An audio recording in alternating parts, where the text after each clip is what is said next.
Okay, force between two parallel current carrying conductor. അപ്പോൾ ഇത് പഠിക്കുന്നതിന് മുമ്പ് നമ്മൾ ഒരു റൂൾ പഠിക്കണം. Fleming's left hand rule. അറിയോ? 10th പഠിച്ചിട്ടുള്ള റൂളാണ്. ഓർമ്മയുണ്ടോ? Stretch out forefinger, middle finger, thumb in perpendicular, mutually perpendicular direction. Thumb indicate direction of force. Forefinger indicate direction of magnetic field and middle finger indicate current. അറിയാലോ? എന്നാലും എഴുതിക്കോ. Fleming's left hand rule.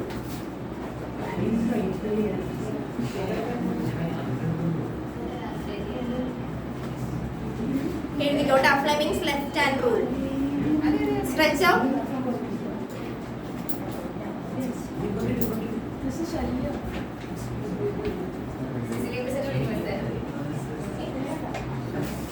Here we go. Stretch out. Forefinger, middle finger. Stretch out forefinger, middle finger and thumb in mutually perpendicular direction.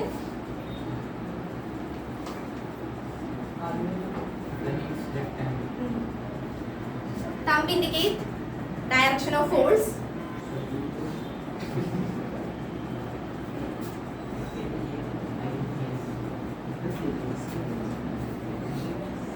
Forefinger indicate direction of magnetic field.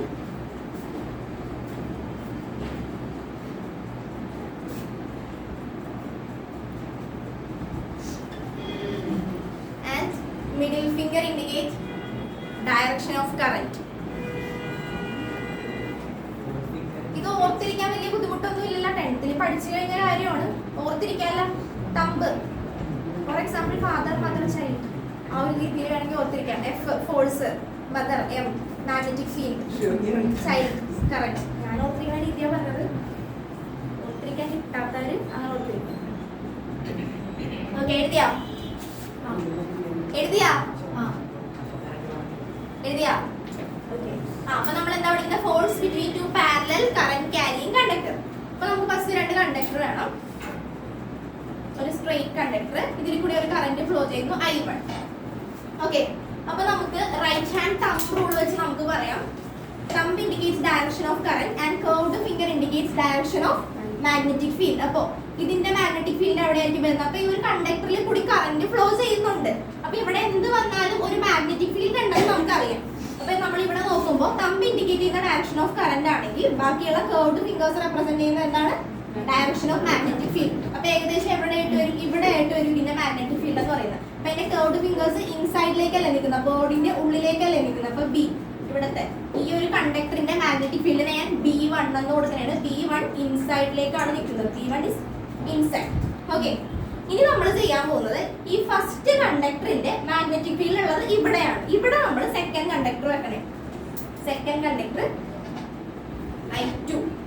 Second കണ്ടക്ടറിലൂടെ I2 current flow ചെയ്യുന്നു. അപ്പൊ first കണ്ടക്ടറിന്റെ magnetic ഫീൽഡിലാണ് നമ്മൾ എന്ത് വെച്ചത്?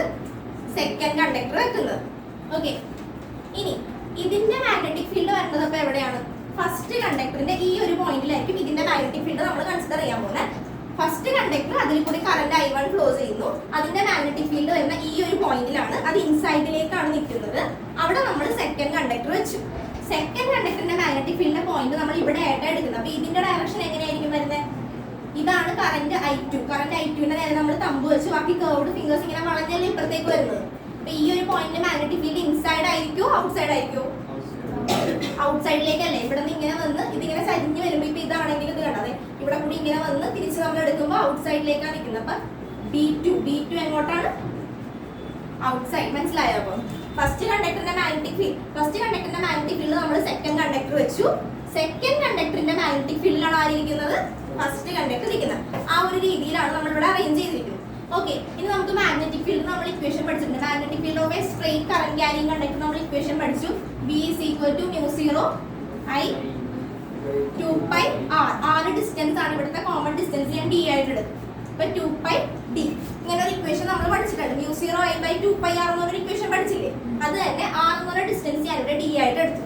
Okay, ഇനി നമുക്ക് B1 എഴുതാം. B1 equal to mu 0 I1 divided by 2 pi d. B2 equal to mu 0 I2 divided by 2 pi d. Okay, ഇനി നമുക്ക് ഓരോ കമ്പോണന്റ് നമുക്ക് എന്താ കണ്ടുപിടിക്കേണ്ടത്? Force between two parallel current carrying conductor കണ്ടുപിടിക്കേണ്ടത്. അപ്പൊ നമുക്ക് ഫോഴ്സ് എഴുതാം.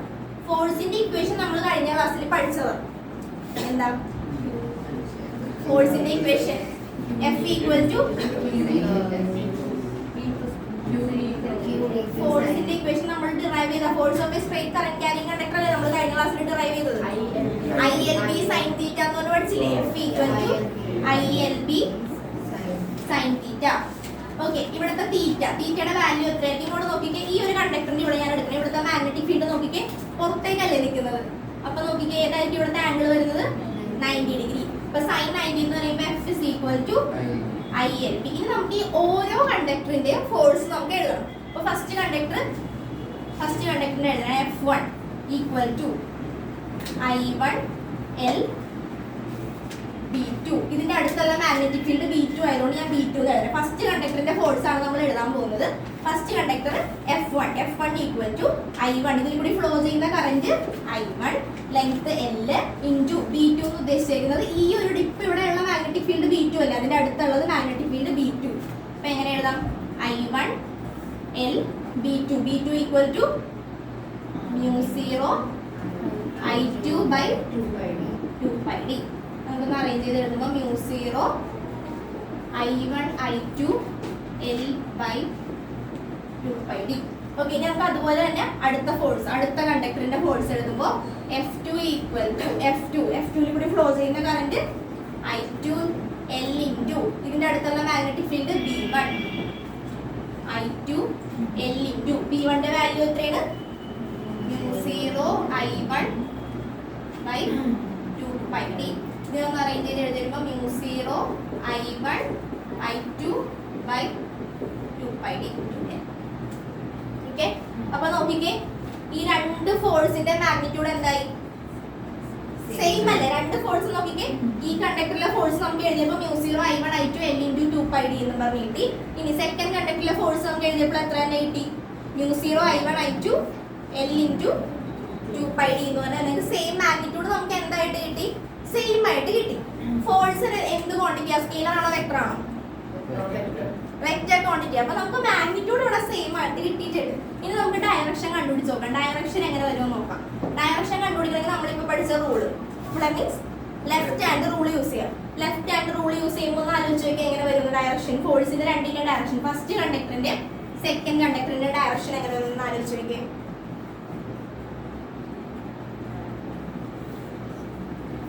പറയാൻ പറ്റുമോ? ഈ കണ്ടക്ടർ നമ്മൾ നോക്കുമ്പോ കറന്റിന്റെ ഡയറക്ഷൻ നേരെ പൊക്കത്തേക്കല്ലേ നിൽക്കുന്നത്. അപ്പൊ നമ്മുടെ മിഡിൽ ഫിംഗർ ആണ് എന്ത് ഇൻഡിക്കേറ്റ് ചെയ്യുന്നത്? കറന്റ് ഇൻഡിക്കേറ്റ് ചെയ്യുന്നത്. അപ്പോൾ ഇങ്ങനെ നോക്കുമ്പോൾ നിങ്ങൾ ഓരോരുത്തരും വെച്ച് നോക്കണം, എന്നാലേ കറക്റ്റ് ആയിട്ട് പറയാൻ പറ്റുള്ളൂ. മാഗ്നറ്റിക് ഫീൽഡ് ഡയറക്ഷൻ ഔട്ട് സൈഡിലേക്കാണ് പോകുന്നത് അല്ലേ? അപ്പൊ ഞാൻ കറക്റ്റ് ഇതാണ് നമ്മുടെ കറന്റ് എന്ന് വിചാരിക്കും. കറന്റ് നേരെ പൊക്കത്തേക്കാണ് പോകുന്നത്. അപ്പൊ നമ്മൾ Fleming's left hand rule use ചെയ്യുമ്പോൾ കറന്റ് നേരെ പൊക്കത്തേക്ക്, മാഗ്നറ്റിക് ഫീൽഡ് ഔട്ട് സൈഡ്. ഫോഴ്സിന്റെ ഡയറക്ഷൻ അപ്പൊ എങ്ങോട്ടാണ് പോകുന്നത്? ഫോഴ്സിന്റെ ഡയറക്ഷൻ ഇങ്ങോട്ടല്ലേ പോകുന്നത്, ഈ ഡയറക്ഷൻ. ഫോഴ്സിന്റെ ഡയറക്ഷൻ ഇങ്ങോട്ട് പോകും. ഇനി നമ്മൾ ഇവിടെ ബാക്കി കറന്റ് എങ്ങോട്ടാ? കറന്റ് പൊക്കത്തേക്ക്, മാഗ്നറ്റിക് ഫീൽഡ് എങ്ങോട്ടാ പോകുന്നത്? ഉള്ളിലേക്കാണ് മാഗ്നറ്റിക് ഫീൽഡ് പോകുന്നത്. അപ്പൊ ഇങ്ങനെ ചെയ്യുമ്പോൾ നോക്കിക്കേ, കറന്റ് നേരെ പൊക്കത്തേക്ക് പോകുന്നു, മാഗ്നറ്റിക് ഫീൽഡ് ഉള്ളിലേക്ക് പോകുന്നു. ഫോഴ്സിന്റെ ഡയറക്ഷൻ എങ്ങോട്ടാ പോകുന്നത്? ഇങ്ങോട്ടാണ് ഫോഴ്സിന്റെ ഡയറക്ഷൻ. കറക്റ്റ് ആയിട്ട് പിടിച്ചു നോക്കണം, എന്നാൽ മാത്രമേ കിട്ടുള്ളൂ. ഞാൻ പറയുമ്പോൾ എത്രത്തോളം കിട്ടുന്നുള്ളത് എനിക്ക് മനസ്സിലാവുന്നില്ല. ഇവിടെ നമ്മൾ ഇത് കിട്ടിയ, ഈ സൈഡ് കിട്ടിയ കറക്റ്റ് ആയിട്ട് ഒന്ന് ആലോചിച്ച് നോക്കിയിട്ട് വെക്കണം കേട്ടോ. കറന്റിന്റെ ഡയറക്ഷൻ ഇങ്ങനെയാണെങ്കിൽ നമ്മൾ വെക്കുന്നത് കൈ കറക്റ്റ് ആയിട്ട് വെച്ചാൽ മാത്രമേ നമുക്ക് കിട്ടുള്ളൂ. അപ്പൊ ഇവിടെ ഞാൻ വെച്ചപ്പോഴത്തേക്കും ഇങ്ങനെ വന്നു. അപ്പൊ രണ്ടും അടുത്തേക്കാ വരുന്നത് അല്ലെ? അകന്നല്ല പോകുന്നത്, രണ്ടും അട്രാക്ട് ചെയ്താ വരുന്നത്. അപ്പൊ ഇവിടുത്തെ ഫോഴ്സ് എന്ത് ഫോഴ്സാ? അട്രാക്റ്റീവ് ഫോഴ്സ് ആണ്. അപ്പൊ കറന്റ് രണ്ടും സെയിം ഡയറക്ഷനിലാണ് ഫ്ലോ ചെയ്യുന്നതെങ്കിൽ അവിടുത്തെ ഫോഴ്സ് എന്തായിരിക്കും?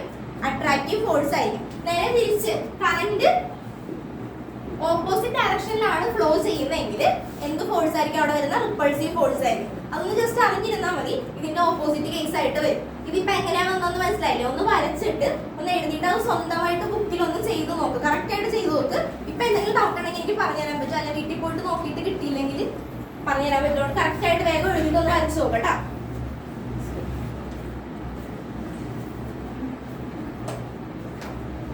ഫസ്റ്റ് ആ കണ്ടക്ടർ നമ്മൾ കൺസിഡർ ചെയ്തു. ഫസ്റ്റ് കണ്ടക്ടറിലൂടെ I1 കറന്റ് ഫ്ലോ ചെയ്യുന്നു. കറന്റ് ഫ്ലോ ചെയ്യുമ്പോൾ അവിടെ എന്തായാലും എന്തുണ്ടാവും? ഡൗട്ടാ ഈ ഫോൺ ഇങ്ങോട്ട് കയറിയിരിക്കും.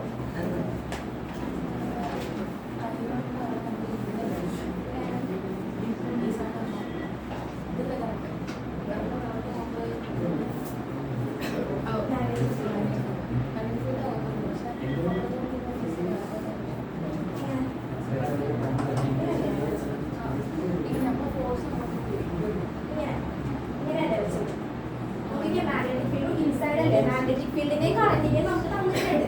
മ്യൂച്വലി പെർപെൻഡിക്കുലർ അല്ലേ? മാഗ്നറ്റിക് ഫീൽഡിന്റെ കറന്റിന് തന്നിട്ടുണ്ട്. നമുക്ക് ഫോഴ്സ് മാത്രം കണ്ടുപിടിച്ചാൽ മതി. അപ്പൊ നമ്മൾ അതേ രീതിയിൽ അറേഞ്ച് ചെയ്ത് നോക്കുക. മാഗ്നറ്റിക് ഫീൽഡ് എങ്ങോട്ടാണ് നിൽക്കുന്ന? ഇൻസൈഡ്. അപ്പൊ എന്റെ മിഡിൽ ഫിംഗർ, ഫോർത്ത് ഫിംഗർ എങ്ങോട്ട് നിൽക്കണം? ഉള്ളിലേക്ക് നിൽക്കുക. ഓക്കെ. പിന്നെ കറന്റ് എങ്ങോട്ടാ? കറന്റ് നേരെ പൊക്കത്തേക്ക്. അപ്പൊ ഇത് രണ്ടും പൊക്കത്തേക്ക് നോക്കി ബാക്കി മ്യൂച്വലി പെർപെൻഡിക്കുലർ നമുക്ക് ഫോഴ്സ് ഇങ്ങോട്ടല്ലേ വരുള്ളൂ. അത് നമുക്ക് കൈ വെക്കുന്ന പോലെ ഇരിക്കും. കിട്ടിയാ അത് വരച്ചിട്ടൊന്ന് സ്വന്തമായിട്ട് ചെയ്ത് നോക്കട്ടെ. കിട്ടിയില്ലേ?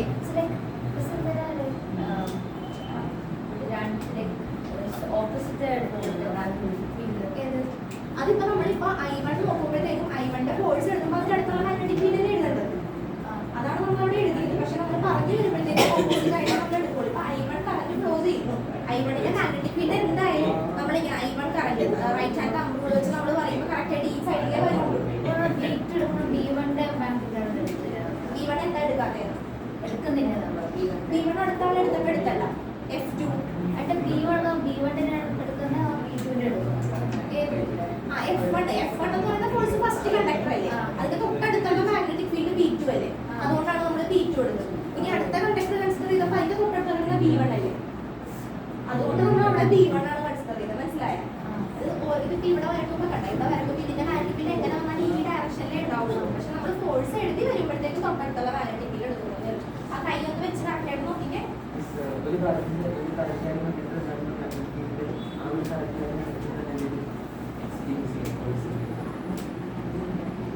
ഇതിപ്പോ ഞാൻ പറഞ്ഞില്ലേ രണ്ട് കറണ്ട് സെയിം ഡയറക്ഷനിലാണ് പോകുന്നതെങ്കിൽ അത് അട്രാക്ട് ചെയ്ത് തന്നെ വരും. അതിൽ തന്നെ നിൽക്കും. അതിൽ നമ്മൾ ഫസ്റ്റ് ഇക്വേഷൻ പഠിച്ചപ്പോൾ U0I/2πr പഠിച്ചില്ലേ? ഇതിപ്പോ രണ്ടെണ്ണം വരുമ്പോഴത്തേക്കും അതിന്റെ ഇടയിൽ ഇപ്പൊ രണ്ട് കണ്ടക്ടർ ഉണ്ടെങ്കിൽ ഫസ്റ്റ് ഒരൊറ്റ കണ്ടക്ടർ ആണെങ്കിൽ അവിടെ ഒരു മാഗ്നറ്റിക് ഫീൽഡ് ഉണ്ടാവും. അത് വെച്ചിട്ട് അതിന്റെ കാര്യം നമ്മൾ കണ്ടുപിടിച്ചു. രണ്ട് കണ്ടക്ടർ വരുമ്പോ എങ്ങനെ വന്നാലും രണ്ടെണ്ണം ഉണ്ടെങ്കിൽ അവിടെ ഫോഴ്സ് ഓഫ് അട്രാക്ഷൻ എക്സ്പ്രഷൻ ആണ്. അതാണ്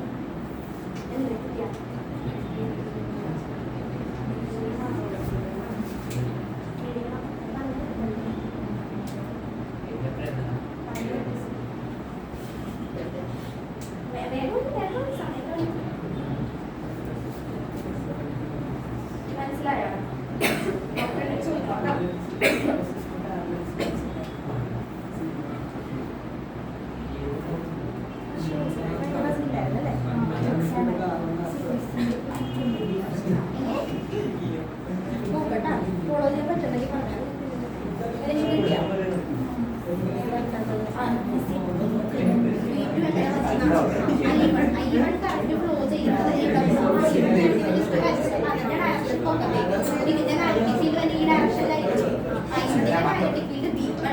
അതിലാണ് നമ്മൾ ഇവിടെ സെക്കൻഡ് കണ്ടക്ടർ പ്ലേസ് ചെയ്തത്.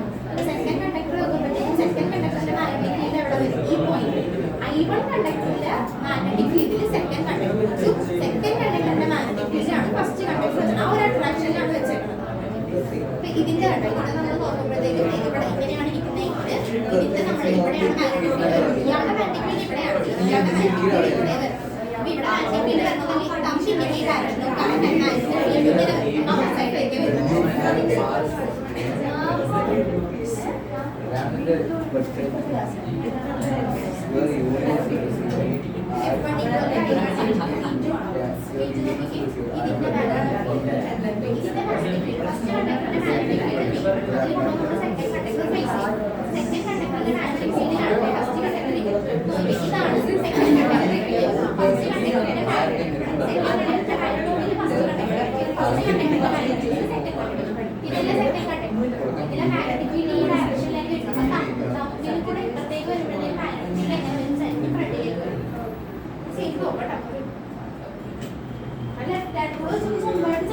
ഞാൻ അവിടെ എത്രത്തോളം കാണിക്കുമ്പോൾ നിങ്ങൾക്ക് മനസ്സിലാവും. എനിക്കറിയില്ല ചെയ്ത് നോക്കാം.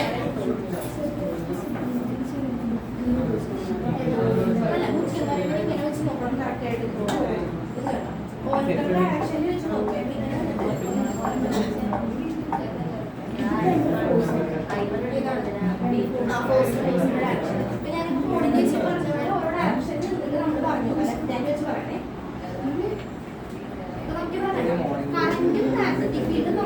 ആ ഒരു രീതിയിലാണ് നമ്മൾ നമ്മുടെ കൈ അറേഞ്ച് ചെയ്ത് വെക്കാനായിട്ട്. കറന്റിന്റെ മാഗ്നിറ്റ്യൂഡിനെ തന്നിട്ടുണ്ടെങ്കിൽ കറന്റ് അപ്പൊ ഇതെന്താ നമുക്ക് ഇൻഡിക്കേറ്റ് ചെയ്യുന്നത് ഫോഴ്സ്, ഫോഴ്സ് ഫിഗർ ഇൻഡിക്കേറ്റ് ചെയ്യുന്ന magnetic field, middle figure current. അപ്പൊ നമുക്ക് കറന്റ് നേരെ പൊക്കത്തേക്കും മാഗ്നറ്റിക് ഫീൽഡ് എങ്ങോട്ടോ കാണിച്ചു മാഗ്നറ്റിക് ഫീൽഡ് ഔട്ട് സൈഡ് എന്നല്ല. അപ്പൊ നമ്മൾ അങ്ങനെ വേണം നമ്മുടെ കൈ വെക്കാൻ. കറന്റ് കറന്റ് ഇൻഡിക്കേറ്റ് ചെയ്യുന്ന ഈ വരലല്ലേ, ഇത് നേരെ പൊക്കത്തേക്കും മാഗ്നറ്റിക് ഫീൽഡ് എങ്ങോട്ടോ കാണിച്ചാൽ ഔട്ട് സൈഡ്. അപ്പൊ ഞാൻ ഇങ്ങനെ നിൽക്കുമ്പോൾ magnetic field out side phone ഇവിടെ ഇരിക്കുന്നത് ഇതാണ്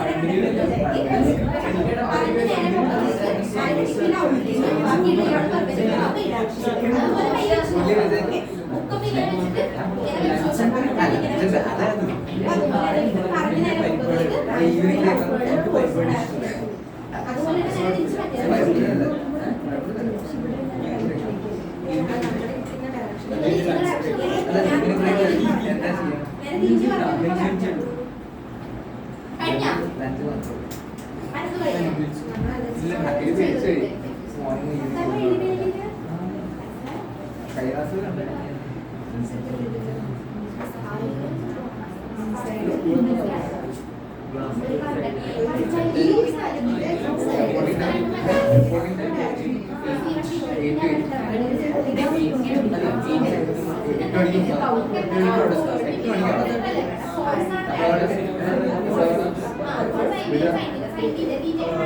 സാധാരണ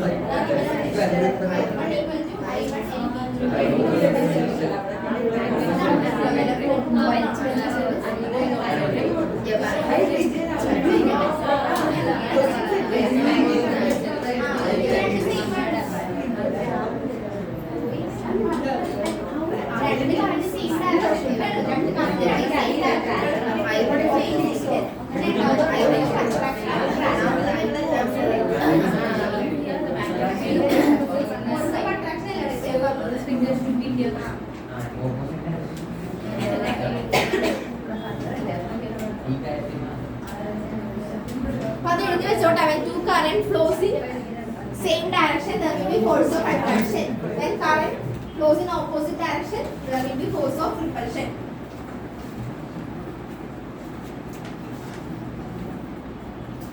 ഇത് കൺസെപ്റ്റ് മനസ്സിലാക്കി പോയില്ലെങ്കിൽ കിട്ടൂല കേട്ടോ. ഈ ഓരോ റൂള് നമ്മൾ കറക്റ്റ് ആയിട്ട് ഇത് നമ്മൾ കറക്റ്റ് ഡയറക്ഷൻ കറക്റ്റ് വെച്ച് നോക്കിയില്ലെങ്കിൽ പോകൂട്ടാ. അതേ ഡയറക്ഷനിൽ തന്നെ നമ്മൾ വെച്ച് നോക്കാം. ബാക്കി രണ്ടും കണ്ട I1 B2, I1ന്റെ ഡയറക്ഷൻ തന്നിട്ടുണ്ട്, B2ന്റെ ഡയറക്ഷൻ തന്നിട്ടുണ്ട്. കറന്റും മാഗ്നറ്റിക് ഫീൽഡും തന്നിട്ടുണ്ട്. കറന്റിന്റെ ഡയറക്ഷൻ നേരെ മുഖത്തേക്ക്, മാഗ്നറ്റിക് ഫീൽഡ് നേരെ ഔട്ട്വേർഡിലേക്ക്. ആ ഡയറക്ഷനിൽ വെച്ചാൽ മാത്രമേ ഫോഴ്സിന്റെ ഡയറക്ഷൻ കിട്ടുള്ളൂ. തിരിഞ്ഞോണേ ബുക്ക് അങ്ങോട്ടല്ലേ വിളിച്ചേക്കണത്. അപ്പൊ ആ ഡയറക്ഷനിൽ നേരെ തിരിഞ്ഞത് ഞാൻ പറയണ പോലെ പറയാം. അതിന്റെ ഡയറക്ഷൻ വേണമെന്ന് നമ്മളൊന്ന് പറയാം. ഇവിടെയാണ് കറന്റ് കേട്ടോ, ഇവിടെയാണ് കറന്റ്. ഇതാണ് ഇപ്പൊ എന്റെ കറന്റ് എന്ന് വിചാരിക്കാം.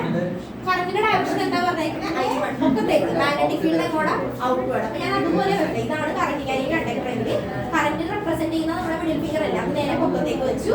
പിന്നെ ബാക്കിയുള്ള മാഗ്നറ്റിക് ഫീൽഡ് നേരെ ഔട്ട്വേർഡ് വെച്ചു. ബാക്കിയുള്ള ഫോഴ്സ് ആ ഡയറക്ഷൻ. കറക്റ്റ് അങ്ങനെ വെച്ച് നോക്കിയാൽ മാത്രമേ കിട്ടുള്ളൂ.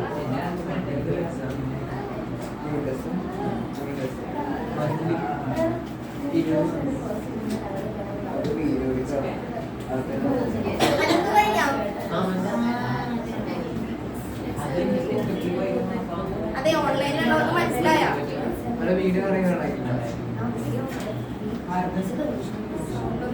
മനസ്സിലായോ?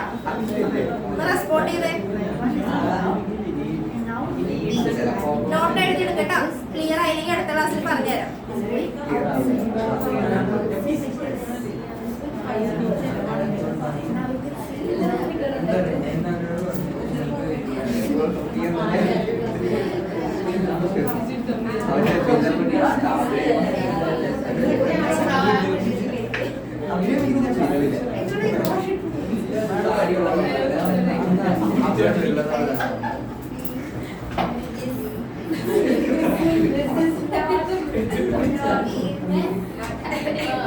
ഓക്കെ, അടുത്തത്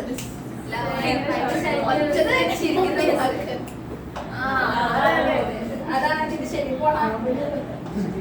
ഓക്കെ, അടുത്തത് ഇവിടെ define 1 ampere. Ampere 1 ampere define ചെയ്യാൻ പറയും. ഈ ഒരു ഫോഴ്സിന്റെ കേസിൽ നിന്ന് എങ്ങനെ നമുക്ക് 1 ആംപിയർ ഡിഫൈൻ ചെയ്യാം. ഓക്കെ, നമ്മുടെ ഫോഴ്സിന്റെ ഇക്വേഷൻ എന്താ? F is equal to mu0 I1 I2 L into L divided by 2 pi d.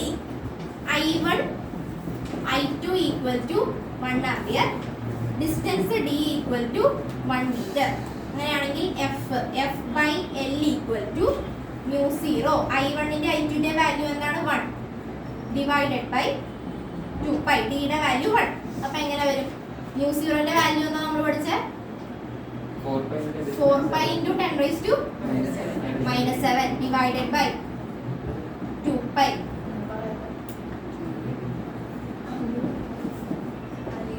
2 into 10 raised to -7 newton metre. ഇങ്ങനെയാണ് നമ്മൾ ഡിഫൈൻ 1 ആംപിയർ എന്ന് ചോദിച്ചിട്ടുണ്ടെങ്കിൽ ചെയ്യേണ്ടത്. വേറെ ഒന്നും ചെയ്തിട്ടില്ല. നമ്മൾ ഫോഴ്സിന്റെ പഠിച്ച ഇക്വേഷൻ ഇല്ലേ? F equal to mu0 I1 I2 into L divided by 2 pi d. അവിടെ നമ്മൾ I1 നും I2 നും എന്തിട്ട് കൊടുക്കാം?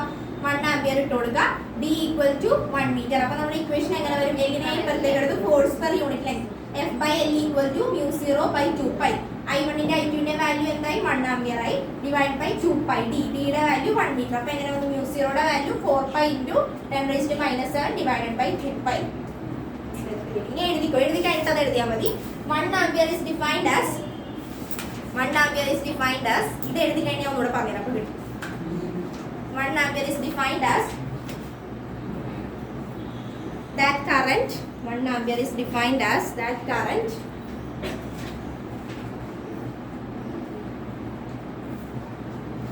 which when passes along two conductor.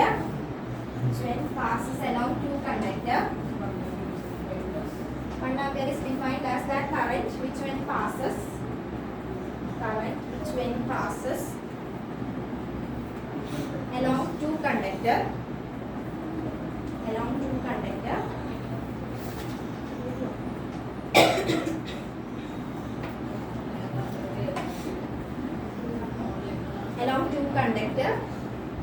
in the same direction material കൊടുത്തിട്ടുള്ള ഒന്നുകൂടെ വായിക്കാൻ വേണ്ടിയാണ് പറയുന്നത്.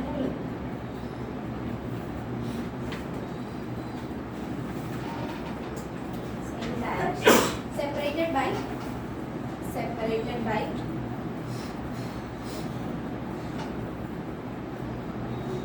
1 meter in vacuum.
Exert force of attraction of 2 into 10 raised to -7 Newton meter.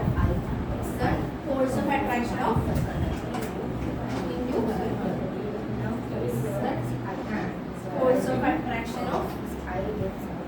2 into 10 raised to -7 Newton meter. Newton per meter.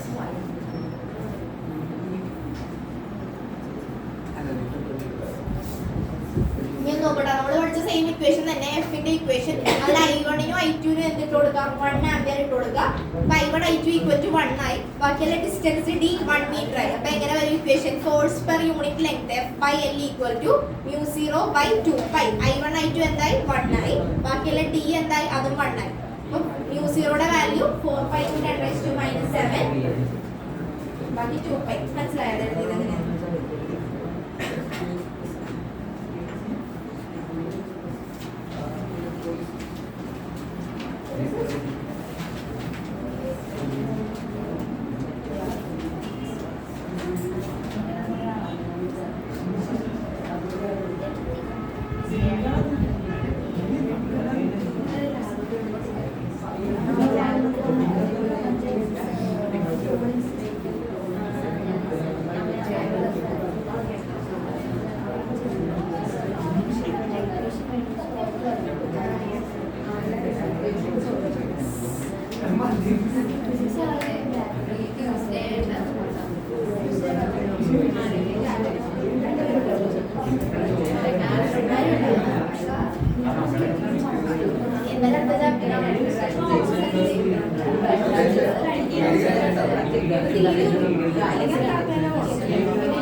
Okay, അടുത്തത് torque on a current carrying loop. Torque on a current carrying loop.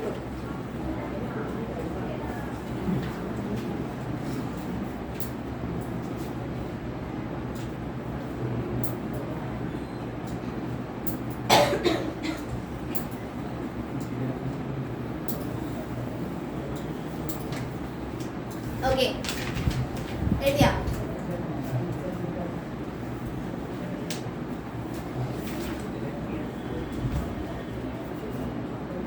Okay, ഇവിടെ നമ്മള് ഒരു uniform magnetic ഫീൽഡിൽ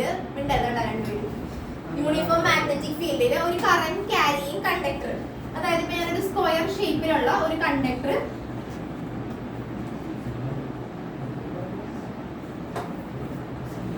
place ചെയ്തു. Okay, ഒരു uniform magnetic ഫീൽഡിൽ ഒരു conductor, ഒരു സ്ക്വയർ ഷേപ്പിലുള്ള ഒരു കണ്ടക്ടർ പ്ലേസ് ചെയ്ത് ഇതിൽ കൂടി കറന്റ് ഫ്ലോ ചെയ്യണം. അപ്പൊ ഇവിടെ എന്ത് എക്സ്പീരിയൻസ് ചെയ്യും? ഒരു ഫോഴ്സ്, രണ്ടുപേരും ഫ്രണ്ടിലേക്ക് വന്നേ,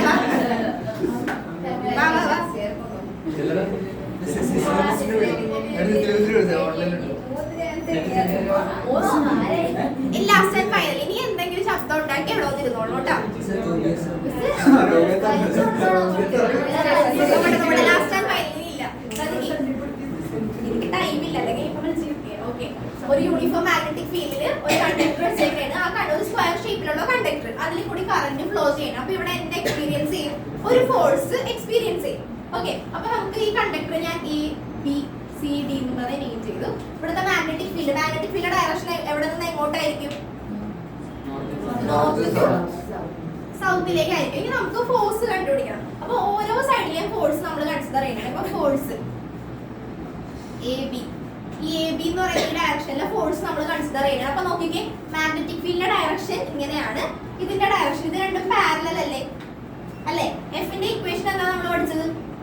F equal to ILB sin theta. ഇനി നമ്മൾ ചെയ്യാൻ പോകുന്ന ഒന്നുമില്ല, ഈ കണ്ടക്ടറിൽ കൂടി കറന്റ് ഫ്ലോ ചെയ്യുന്നു. അപ്പൊ ഇവിടെ ഒരു ഫോഴ്സ് എക്സ്പീരിയൻസ് ചെയ്യും. അപ്പൊ നമ്മൾ ആ ഫോഴ്സ് ആണ് കണ്ടുപിടിക്കാൻ പോകുന്നത്. ഫസ്റ്റ് ഞാൻ ഈ കണ്ടക്ടറിന് എ ബി സി ഡി എന്ന് പറഞ്ഞ നെയിം ചെയ്തു. എ ബിയുടെ ഇവിടെ ഉണ്ടാവുന്ന ഫോഴ്സ് ആണ് നമ്മൾ ഫസ്റ്റ് കണ്ടുപിടിക്കാൻ പോകുന്നത്. അപ്പൊ എ ബിയും മാഗ്നറ്റിക് ഫീൽഡും എന്താണ്? പാരലൽ ആണ്. അപ്പൊ ഇവിടുത്തെ തീറ്റ എന്തായിരിക്കും? 0 ആയിരിക്കും. അപ്പൊ എങ്ങനെ വരും? I sin 0 എന്താ? എന്ത് വരും? 0. ഓക്കെ, ഇനി അടുത്തത് ഞാൻ ഇത് കൺസിഡർ ചെയ്യണേ, എഫ് എ ഡി. ഇവിടുത്തെ എങ്ങനെ വരും? ഇവിടുത്തെ നോക്കിക്കേ, മാഗ്നറ്റിക് ഫീൽഡിന്റെ ഡയറക്ഷൻ ഇങ്ങനെ, എ ഡി എന്ന് പറയുന്ന കണ്ടക്ടർ, മാഗ്നറ്റിക് ഫീൽഡ് ഇങ്ങനെയാണെങ്കിൽ എ ഡി എന്ന് പറയുന്ന സൈഡ് ഇങ്ങനെയല്ലേ നിൽക്കുന്നത്? അപ്പൊ ഇവിടുത്തെ ആംഗിൾ എത്രയായിരിക്കും? അത് നോക്കണ്ട, ഇപ്പൊ കറന്റ് ഡയറക്ഷനിൽ ജസ്റ്റ് ഇങ്ങനെ പാരലൽ ആയിട്ട് നിൽക്കുന്നു, പെർപെൻഡിക്കുലർ ആയിട്ട് നിൽക്കുന്നു, അത്ര നോക്കിയാൽ മതി. ഓക്കെ, അപ്പൊ ഇത് എങ്ങനെയാ നിൽക്കുന്നത്? പെർപെൻഡിക്കുലർ. അപ്പൊ എങ്ങനെ വരും? ILB sin 90. അപ്പൊ എങ്ങനെ വരും? Equal to ILB. ഇനി അടുത്തത് ഇത് എങ്ങനെയാ നിൽക്കുന്നത്? FDC എങ്ങനെയാ നിൽക്കുന്നത്? പാരലൽ. അപ്പൊ എന്തായിരിക്കും? 0. ഇനി അടുത്തത് ബാക്കിയുള്ളത് എന്താ? FCB ILB. ഓക്കെ, ഇതൊന്ന് വരച്ചെടുത്തേ, അയച്ചിട്ട് എഴുതാം അല്ലെങ്കിൽ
ഇതിന് നോക്കാനാണെങ്കിൽ ആന്റി പാരലൽ നോക്കാനാണെങ്കിൽ ആന്റി മനസ്സിലായി ആന്റി പാരലൽ നോക്കാനാണെങ്കിലും sin 180 വന്നിട്ടുണ്ടെങ്കിൽ അവിടെ എന്തായി ഫോഴ്സ് 0 തന്നെ. ഓക്കെ.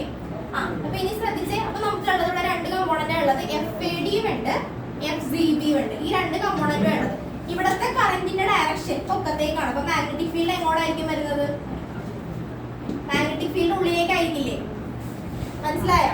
കറന്റ് നേരെ പൊക്കത്തേക്ക് തമ്പ് ഇൻഡിക്കേറ്റ് ചെയ്യുന്നത് കറന്റിന്റെ direction curved fingers magnetic field ഉള്ളിലേക്കായിരിക്കും. ഇനി നമ്മൾ നോക്കി നേരെ തിരിച്ചു വന്നു ഇവിടെ എത്തുമ്പോഴത്തേക്കും മാഗ്നറ്റിക് ഫീൽഡ് എങ്ങോട്ടായിരിക്കും നിൽക്കുന്നത്? ഔട്ട്സൈഡിലേക്കായിരിക്കും. നേരെ തിരിച്ചല്ലേ? ഈ ഡയറക്ഷനിൽ എനിക്ക് കൈ അത്രയും കാണിച്ചു തരാൻ പറ്റില്ല. ഈ ഡയറക്ഷനിൽ നോക്കുമ്പോൾ കറന്റ് നേരെ പൊക്കത്തേക്ക് മാഗ്നറ്റിക് ഫീൽഡ് ഇൻസൈഡ്. ഇത് ഇങ്ങനെ വന്ന് നേരെ തിരിഞ്ഞു വരുമ്പോഴത്തേക്കും നേരെ തിരിച്ചു വരും. കൈ എനിക്ക് കാണിച്ചു തരാൻ പറ്റില്ല. ഒന്ന് ജസ്റ്റ് ഇമാജിൻ ചെയ്യണം. ഇവിടെ നിൽക്കുന്നത് ഇങ്ങനെയാണെങ്കിൽ ഇവിടുത്തെ മാഗ്നറ്റിക് ഫീൽഡ് ഇൻസൈഡിലേക്ക്. അപ്പൊ കറന്റ് പോകുന്ന ഈ ഡയറക്ഷനിലല്ലേ? അപ്പൊ അതേ ഡയറക്ഷനിൽ നമ്മൾ വരുമ്പോൾ മറ്റേത് നേരെ പുറത്തേക്ക് വരും. ഒരു ഡയറക്ഷൻ മാത്രം ചിന്തിച്ചു നോക്കുക. ഇതിപ്പോ പറയാൻ പറ്റുമല്ലോ എങ്ങനെയാണ്. ഇവിടെ നമുക്ക് ഇതിന്റെ തിയറി ഒന്നും ആവശ്യമില്ല. ഞാൻ ജസ്റ്റ് ടോർക്ക് എങ്ങനെയാണ് അവിടെ വരുന്നതെന്ന് കാണിക്കാൻ വേണ്ടി പറയുന്നതേ ഉള്ളൂ. കറന്റിന്റെ ഡയറക്ഷൻ നേരെ പൊക്കത്തേക്കാണ്, മാഗ്നറ്റിക് ഫീൽഡ് ഇൻസൈഡിലേക്ക്. ഫോർ എക്സാമ്പിൾ ഈ ബുക്ക് ഒന്ന് ആലോചിച്ച് നോക്കാം. ഇതിങ്ങനെ നിൽക്കുന്നു. ഇവിടെ ഞാൻ പറഞ്ഞു കറന്റ് എങ്ങോട്ടാണ് നിൽക്കുന്നത്? നേരെ പൊക്കത്തേക്കാണ്. അപ്പൊ മാഗ്നറ്റിക് ഫീൽഡ് എങ്ങോട്ടാണ്? ഉള്ളിലേക്കാണ്. മാഗ്നറ്റിക് ഫീൽഡ് ഉള്ളിലേക്കാണെന്ന് പറയുമ്പോൾ ബുക്ക് ഇങ്ങനെ ചരിയും ഫോഴ്സ് വന്നു കഴിയുമ്പോൾ അല്ലെ? ടേണിംഗ് എഫക്ട് ഓഫ് ഫോഴ്സ് നമ്മൾ പറയുന്ന പേരെന്താ? ടോർക്ക്. അങ്ങനെയാണ് ഇവിടെ ടോർക്ക് വരുന്നത്. മനസ്സിലായ? മാഗ്നറ്റിക് ഫീൽഡ് ഇവിടത്തെ കറന്റ് നേരെ പൊക്കത്തേക്കാണ്. കറന്റ് പൊക്കത്തേക്ക് ആയി കഴിയുമ്പോഴത്തേക്ക് മാഗ്നറ്റിക് ഫീൽഡ് ഇൻസൈഡ് എന്നാ പറയുന്നത്. ഇങ്ങനെ വെച്ച് നോക്കുമ്പോൾ മാഗ്നറ്റിക് ഫീൽഡ് ഡയറക്ഷൻ ഇൻസൈഡ്. ഈ ബുക്കിൽ പറയുവാണ് നേരെ നിൽക്കുവാണെങ്കിൽ മാഗ്നറ്റിക് ഫീൽഡ് ഇൻസൈഡിലേക്ക് പറയുന്നത് ഇങ്ങനെ ചരിഞ്ഞായിരിക്കും വരുന്നത്. ഈ രീതിയിൽ ചരിഞ്ഞായിരിക്കും പോകുന്നത്. ഓക്കെ. ഇതിങ്ങനെ ചരിഞ്ഞ് പോകുമ്പോഴത്തേക്ക് ടേണിംഗ് എഫക്ട് ഓഫ് ഫോഴ്സ് വരും. അതാണ് നമ്മൾ പഠിച്ച ടോർക്ക് എന്ന് പഠിച്ചത്. നമ്മളിവിടെ കണ്ടുപിടിക്കേണ്ട എന്താണ്? ടോർക്ക്.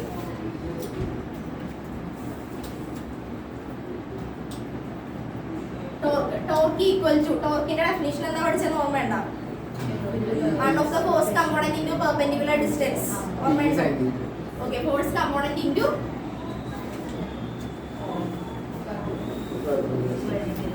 Perpendicular distance. അപ്പൊ ഇത് നമ്മൾ പറഞ്ഞു കറന്റിന്റെ ഡയറക്ഷൻ ഇങ്ങോട്ടായി. ഇവിടെ കറന്റ് ഫ്ലോ ചെയ്യുന്നു, ഒരു ഫോഴ്സ് വരുന്നു. ഫോഴ്സ് വന്നു കഴിയുമ്പോൾ ഇത് സ്റ്റാർട്ട് റൊട്ടേറ്റിംഗ്. ഇത് റൊട്ടേറ്റ് ചെയ്യാൻ തുടങ്ങും. അപ്പൊ ഈ ഒരു മാഗ്നറ്റിക് ഫീൽഡ് നോർത്ത് സൗത്ത് ഇവിടെ ഇരുന്നത് ഇങ്ങനെ ജസ്റ്റ് ഒന്ന് റൊട്ടേറ്റ് ചെയ്യണ രീതിയിലേക്ക് പോയി. ഇങ്ങനെ ഇരിക്കുന്നതാണെങ്കിൽ ഇത് ജസ്റ്റ് ഒന്ന് റൊട്ടേറ്റ് ചെയ്യണ ഒരു രീതിയിലേക്ക് വരും. ഓക്കെ. ഇവിടെ ആംഗിൾ തീറ്റ ഉണ്ടായി. ഇതിനെ നമ്മൾ റിസോൾവ് ചെയ്യുമ്പോൾ രണ്ട് കമ്പോണൻസ് കിട്ടും. ഇതിപ്പോ ഈ ഒരു ആംഗിൾ ഈ ഒരു ഇതിന് ഞാനിപ്പോ ഒരു ലെങ്ത് L എന്നും പറഞ്ഞ് എടുക്കുവാണ്. അങ്ങനെയാണെങ്കിൽ L sine theta L cos theta എന്ന് പറഞ്ഞ് വരും. ജസ്റ്റ് ഒന്ന് റൊട്ടേറ്റ് ചെയ്യണമെന്ന് വിചാരിച്ചാൽ മതി. ആ ഒരു കമ്പോണന്റ് ഫോഴ്സ് ഒരു കണ്ടക്ടറിൽ കൂടി കറന്റ് ഫ്ലോ ചെയ്ത് കഴിയുമ്പോൾ അവിടെ എന്ത് എക്സ്പീരിയൻസ് ചെയ്യും? ഫോഴ്സ് എക്സ്പീരിയൻസ് ചെയ്യും. ഫോഴ്സ് വന്നു കഴിയുമ്പോൾ ആ കമ്പോണന്റ് എന്ത് ചെയ്യാൻ തുടങ്ങും? ഇങ്ങനെ നിൽക്കുന്ന കമ്പോണന്റ് ആണെങ്കിൽ ഒന്ന് റൊട്ടേറ്റ് ചെയ്യാൻ തുടങ്ങും. ആ റൊട്ടേറ്റിംഗ് എഫക്റ്റിനെയാണ് നമ്മൾ എന്തെന്ന് പറയുന്നത്? ടോർക്ക് എന്ന് പറയുന്നത്. ആ torque equal to force component into perpendicular. One of the force component into perpendicular distance. അപ്പൊ ഇതൊന്ന് റൊട്ടേറ്റ് ചെയ്യുമ്പോഴത്തേക്കും ഈ ഒരു കണ്ടക്ടർ ഓഫ് ലെങ്ത് L എന്ന് പറഞ്ഞ് ഞാൻ എടുക്കണേ. ഇതിന്റെ ലെങ്ത് L എന്ന് പറഞ്ഞ് ഈ ഒരു കണ്ടക്ടർ എടുക്കുവാണ്. ഇതിപ്പോ ആംഗിൾ തീറ്റ. പിന്നെ നമുക്ക് രണ്ട് കമ്പോണന്റ് ആക്കി മാറ്റാം. L sine theta L cos theta. ഇനി നമുക്ക് torque equal to force into perpendicular distance അല്ലേ? ഫോഴ്സ് എന്താ ഇവിടെ? ഏതെങ്കിലും ഒരു കമ്പോണന്റിന്റെ ഫോഴ്സ് ആണ്. ഇവിടുത്തെ ഫോഴ്സ് ഏതാണ്? ILB. നമുക്ക് എങ്ങനെ എഴുതാം? Torque equal to ILB into perpendicular distance എന്താണ്? L sine theta. L sine theta. So എങ്ങനെ എഴുതാം? Torque equal to IL square B sine theta. L സ്ക്വയറിനെ നമുക്ക് ഏരിയ A ആയിട്ട് എടുക്കാം. ഇതിന്റെ ഏരിയ A ആയിട്ട് എടുക്കും. So IAB sine theta. Okay. ഇനി നമ്മളിവിടെ വേറൊരു ടേം പഠിക്കണം, ഒരു സബ്സ്റ്റിറ്റ്യൂഷൻ പഠിക്കുകയാണ്. IA എന്ന് പറയുന്നത് നമുക്ക് എന്തായിട്ട് പറയാം? Magnetic dipole moment M. Okay. Magnetic dipole moment MB sign theta. അത് ഞാൻ ഇതിനു മുമ്പ് പഠിപ്പിച്ചിട്ടില്ല. IA എന്ന് പറയുമ്പോഴത്തേക്ക് നമ്മൾ IA എന്ന് പറയുക അത് തന്നെ ഓർത്തിരിക്കുക. IA എന്ന് പറഞ്ഞാൽ എന്താ? Magnetic dipole moment. Okay. Current flows through unit area of cross section. Unit area of cross സെക്ഷനിലൂടെ കറന്റ് ഫ്ലോ ചെയ്യുമ്പോൾ അവിടെ ഒരു മാഗ്നറ്റിക് ഡൈപോൾ മൊമെന്റ് ഉണ്ടാവും. അതിന് നമ്മൾ പറയുന്നത് M ഈക്വൽ ടു IA. അത് എഴുതി വെച്ചോട്ടെ. ഇത്ര എഴുതി കഴിയുമ്പോൾ ഇവിടെ നമ്മളൊരു സബ്സ്റ്റിറ്റ്യൂഷൻ കൊടുക്കും. ഈ IAക്കാണ് നമ്മൾ എന്തെന്ന് പറഞ്ഞു കൊടുക്കുന്നത്? Magnetic dipole moment. ഇതിപ്പോ മാത്രമല്ല, അടുത്ത ഒരു ചാപ്റ്റർ പഠിക്കുമ്പോൾ അതിലാണ് ഡീറ്റെയിൽ ആയിട്ട് പഠിക്കാനുണ്ടായതുകൊണ്ട് ഞാൻ ആദ്യം എടുക്കാണ്ട് ജസ്റ്റ് ഒന്ന് ഓർത്ത് വെച്ചേക്ക്. ഇതിനെപ്പറ്റി ഡീറ്റെയിൽ ആയിട്ട് വേറെ രീതിയിൽ പഠിക്കാനൊന്നുമില്ല. ഡെഫിനിഷൻ തന്നെ നമുക്ക് പഠിക്കാനുള്ളൂ. Magnetic dipole moment M equal to IA. ഇതിന്റെ യൂണിറ്റ് എങ്ങനെ വരും? M ഈക്വൽ ടു IA എന്ന് പറയുമ്പോൾ യൂണിറ്റ് എങ്ങനെ വരും? Ampere metre square. ഓക്കെ. ഇതൊന്ന് ഓർത്ത് വെച്ചേക്കണേ. ഇത്ര എഴുതി വന്നിട്ട് ഇവിടെ എത്തുമ്പോഴത്തേക്കും മാഗ്നറ്റിക് ഡൈപോൾ മൊമെന്റ് ആണ് നമ്മൾ എം എന്ന് സബ്സ്റ്റിറ്റ്യൂട്ട് ചെയ്തതെന്ന് ഓർത്തേക്കണം കേട്ടോ. കാണാൻ പറ്റുമല്ലോ അല്ലേ? Tau equal to M B sine theta, torque equal to M cross B. അഭിരാമിന് മനസ്സിലായോ? എല്ലാം കിട്ടിയോ? മനസ്സിലായോ? ഇതൊക്കെ പഠിക്കാനോട് എക്സാമിന് എന്തായാലും ചോദിക്കും. ഒരു ടോർക്ക് ഉറപ്പായ രീതിയിലായിരുന്നു. അത് നോക്കണ്ട, പല രീതിയിലാണ് പറഞ്ഞത്.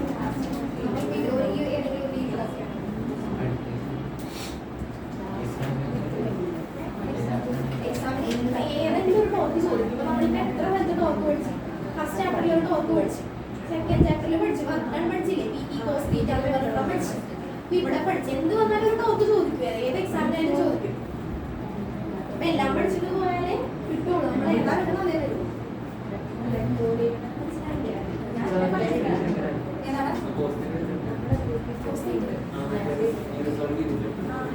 അത് നമ്മളിപ്പോ റൊട്ടേറ്റ് ചെയ്യണല്ലേ? റൊട്ടേറ്റ് ചെയ്യുന്നതിനനുസരിച്ച് ഇങ്ങനെ തന്നെ ആയിരിക്കില്ലല്ലോ മിക്കവാറും. ഒന്ന് ചരിച്ചിരിക്കും. അപ്പൊ ഈ ഒരു മാഗ്നറ്റിക് ഫീൽഡ് വേണ്ട ഒരു ആംഗിൾ ഒന്ന് രണ്ടാക്കില്ലേ? അപ്പൊ ഒരു ആംഗിളിലേക്ക് ഡിഫൈൻ ചെയ്തിരിക്കുമ്പോൾ നമ്മളതിനെ മനസ്സിലാക്കി ചെയ്യണേ. എങ്ങനെയാ ടോർക്ക് വരുന്നതെന്ന് മനസ്സിലാക്കുക. ഒരു യൂണിഫോം മാഗ്നറ്റിക് ഫീൽഡിൽ ഒരു കണ്ടക്ടർ വെച്ചിട്ടുണ്ട്. ആ കണ്ടക്ടറിൽ കൂടി കറന്റ് ഫ്ലോ ചെയ്യുമ്പോൾ അവിടെ എന്തുണ്ടാവും? ഒരു ഫോഴ്സ് എക്സ്പീരിയൻസ് ചെയ്യും. ആ ഫോഴ്സിന്റെ എഫക്റ്റിലാണ് ആ ഒരു കണ്ടക്ടർ റൊട്ടേറ്റ് ചെയ്യാൻ തുടങ്ങുന്നത്. ആ റൊട്ടേറ്റിംഗ് എഫക്റ്റിൽ നമ്മൾ എന്ന് പറയും ടോർക്ക് എന്ന് പറയും. അതിന്റെ ഇക്വേഷൻ ആണ്. ഇപ്പോ എന്താ ടോർക്കോണെ കറന്റ് ക്യാരിയിങ് ലൂപ്പ് എന്ന് പറയുമ്പോൾ ഇക്വേഷൻ മനസ്സിൽ വേണ്ട. Tau equal to M B sine theta. അത് ഓർമ്മയുണ്ടാവണം. മാഗ്നറ്റിക് കമ്പയർ ചെയ്ത് പഠിക്കാൻ പറ്റില്ല. പി ഇ സൈൻ തീറ്റ പഠിച്ച ഓർമ്മയുണ്ട? P E tau equal to B cross E. അത് നമ്മൾ അവിടെ പഠിക്കുമ്പോൾ തന്നെ അവിടെ ഡൈപോൾ മൊമെന്റ് നമ്മൾ ഏത് ലെറ്റർ വെച്ചായിരുന്നു ഡിനോട്ട് ചെയ്തത്? പി. ഇവിടെ എന്താ dipole moment? Magnetic dipole moment M. അപ്പൊ കമ്പയർ ചെയ്ത് പഠിക്കുക. ഈ രണ്ട് ചാപ്റ്റർ കമ്പയർ ചെയ്ത് പഠിച്ചാലായിരിക്കും കൂടുതലും നല്ലത്. അവിടെ പഠിക്കുമ്പോൾ ഇവിടെ പഠിക്കുക. ഇലക്ട്രിക് ഫീൽഡ് നമ്മൾ ടോർക്ക് പഠിച്ചു. അപ്പൊ അവിടെ electric field torque tau equal to P E sine theta എന്ന് പറയുമ്പോൾ തന്നെ ഇപ്പോഴത്തെ കാര്യം കൂടി ഒന്ന് ഓർക്കുക. Tau equal to M B sine theta. അവിടെ magnetic dipole moment P equal to 2 പഠിച്ചപ്പോൾ ഇവിടെ മാഗ്നറ്റിക് ഡൈപോൾ മൊമെന്റ് എന്താണ്? M equal to I A.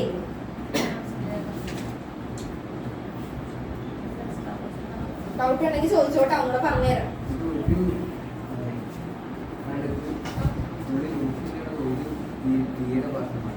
ലൂപ്പൊന്നും നോക്കണ്ട. ഇത് വേണ്ട. ഈ കണ്ടക്ടർ ഇങ്ങനെയല്ല ഇരിക്കണത്. ആ കണ്ടക്ടറിന്റെ ജസ്റ്റ് ഇത് മാത്രം നോക്കിയാൽ മതി. ഈ കണ്ടക്ടർ ഈ മാഗ്നറ്റിക് ഫീൽഡിന് പെർപെൻഡിക്കുലർ ആണ്. ഇതിപ്പം ഇവിടെ നിന്ന് സ്റ്റാർട്ട് ചെയ്തിട്ടുണ്ടെങ്കിൽ ഇവിടെ വന്നല്ലേ എന്ത് ചെയ്യും?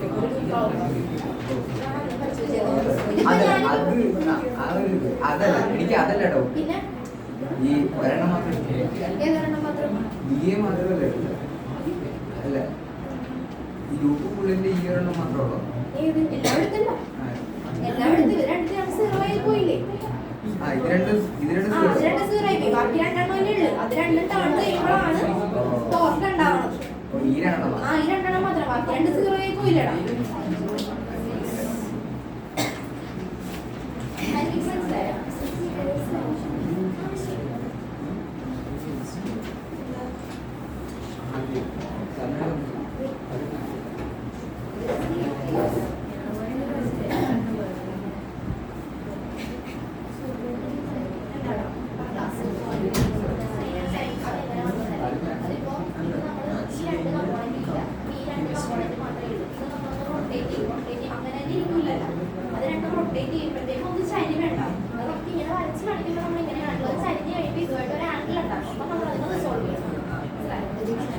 ഈ രണ്ട് കമ്പോണന്റ് ഇവിടെ പോകുമല്ല. ഇത് രണ്ടും സീറോ ആയി പോയി.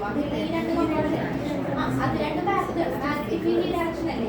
ഇത് മാഗ്നറ്റിക് ഫീൽഡിന്റെ പാരലൽ ഇത് അത് രണ്ട് സീറോ ആയി. ബാക്കി ഈ രണ്ട് കമ്പോണന്റ് അല്ലേ? അതൊന്ന് റൊട്ടേറ്റ് ചെയ്യുമ്പോൾ ഒരു ചരിവ് ഉണ്ടാവും. അപ്പോൾ ഒരു ആംഗിൾ തീറ്റ കിട്ടി. അത് നമ്മൾ സോൾവ് ചെയ്യും. ഈ രണ്ട് കമ്പോണന്റ് മനസ്സിലായ? അച്ഛന് കിട്ടിയ മാഗ്നറ്റിക് ഡൈപോൾ മൊമെന്റ് എഴുതി വെച്ചേ. എഴുതി വെക്കേ. മാഗ്നറ്റിക് ഡൈപോൾ മൊമെന്റ് എഴുതി ഒന്ന് ബോക്സ് ചെയ്തേ.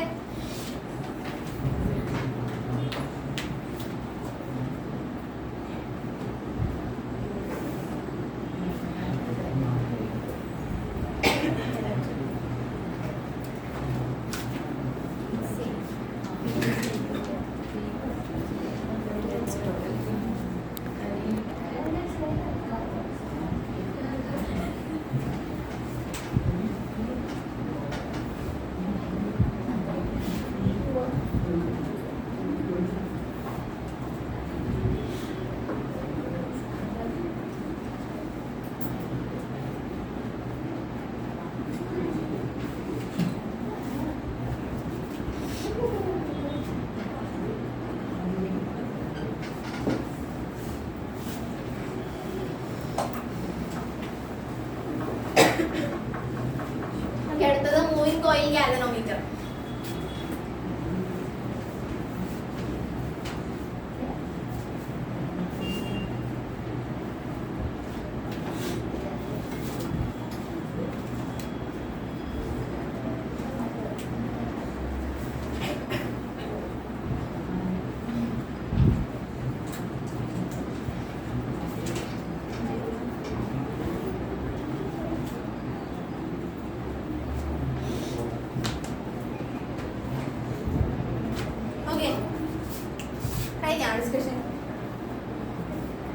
Moving coil galvanometer. Moving coil galvanometer നമ്മൾ എന്തിനാണ് യൂസ് ചെയ്യുന്നതെന്ന് വെച്ചാൽ ഒരു സർക്യൂട്ടിലെ സ്മോൾ കറന്റിനെ ഡിറ്റക്ട് ചെയ്യാൻ വേണ്ടി, ചെറിയ ചെറിയ കറണ്ട് ഉണ്ടാവും, അതിനെ ഡിറ്റക്ട് ചെയ്യാൻ വേണ്ടിയാണ് നമ്മൾ എന്ത് യൂസ് ചെയ്യുന്നത്, മൂവിംഗ് കോയിൽ ഗാൽവനോമീറ്റർ യൂസ് ചെയ്യുന്നത്. അപ്പോൾ എഴുതിക്കോ, it is a device, moving coil galvanometer, it is a device used to detect small current in the circuit. Small current in the circuit. It is a device used to detect small current in the circuit.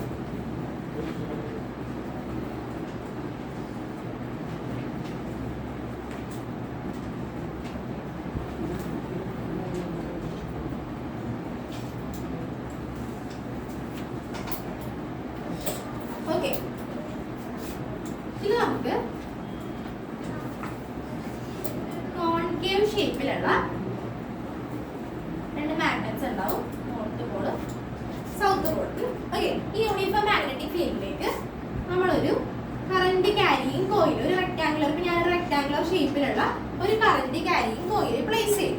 Okay, അപ്പൊ ഇതിന് എന്ത് experience ചെയ്യും, ഒരു torque experience ചെയ്യും. അതാണ് ഇതിന്റെ theory. അപ്പൊ ഇത്രയേ ഉള്ളൂ. സിമ്പിൾ ആയിട്ട് പറയാനാണെങ്കിൽ when a current carrying coil is placed in a uniform magnetic field it experience torque. ആകെ നിങ്ങൾക്ക് ഇപ്പോൾ പഠിക്കാനായിട്ട് ഇതിന്റെ തിയറി ചോദിക്കും, എന്താണ് ഡിവൈസ് എന്ന് എഴുതുക. It is a device used to detect small current in the circuit. പിന്നെ എഴുതുന്നത് തിയറിയാണ്. when a current carrying coil is placed inside a uniform magnetic field it experience torque. നമ്മൾ നേരത്തെ പഠിച്ചില്ലേ, ഒരു യൂണിഫോം മാഗ്നറ്റിക് ഫീൽഡിലേക്ക് ഒരു കറന്റ് ക്യാരിയിങ് കണ്ടക്ടർ കൊണ്ടുവന്ന് വെച്ചിട്ടുണ്ടെങ്കിൽ ഞാൻ പറഞ്ഞു തന്ന് അവിടെ ഒരു ഫോഴ്സ് ഉണ്ടാവും. ആ ഫോഴ്സിന്റെ ടേണിംഗ് എഫക്റ്റിന് നമ്മൾ പറയുന്ന പേരാണ് ടോർക്ക്. അപ്പൊ ഇതിൽ എങ്ങനെയാണ് ടോർക്ക് വരുന്നതെന്ന് മനസ്സിലായിട്ടുണ്ടല്ലോ. ഒരു യൂണിഫോം മാഗ്നറ്റിക് ഫീൽഡിലേക്ക് ഒരു കറന്റ് ക്യാരിയിങ് കോയിൽ വെച്ചിട്ടുണ്ടെങ്കിൽ അവിടെ ടോർക്ക് വരും. അതെങ്ങനെയാ വരുന്നതെന്ന് മനസ്സിലാക്കുക. കഴിഞ്ഞതിൽ ഞാൻ എക്സ്പ്ലെയിൻ ചെയ്ത് തന്നതായിരുന്നു. ടോർക്ക് എങ്ങനെയാ വരുന്നതെന്ന് വെച്ചിട്ടുണ്ടെങ്കിൽ പെർപെൻഡിക്കുലർ കമ്പോണന്റ് മാത്രം വരും. അപ്പൊ നമ്മൾ അത് എന്ത് ചെയ്യും, അത് ജസ്റ്റ് റൊട്ടേറ്റ് ചെയ്യുമ്പോൾ അവിടെ ടോർക്ക് ഡെവലപ്പ് ചെയ്യും. അങ്ങനെയാണ് ടോർക്ക് ഉണ്ടാവുന്നത്. ഓക്കെ, തിയറി എഴുതിക്കോ. when a current carrying coil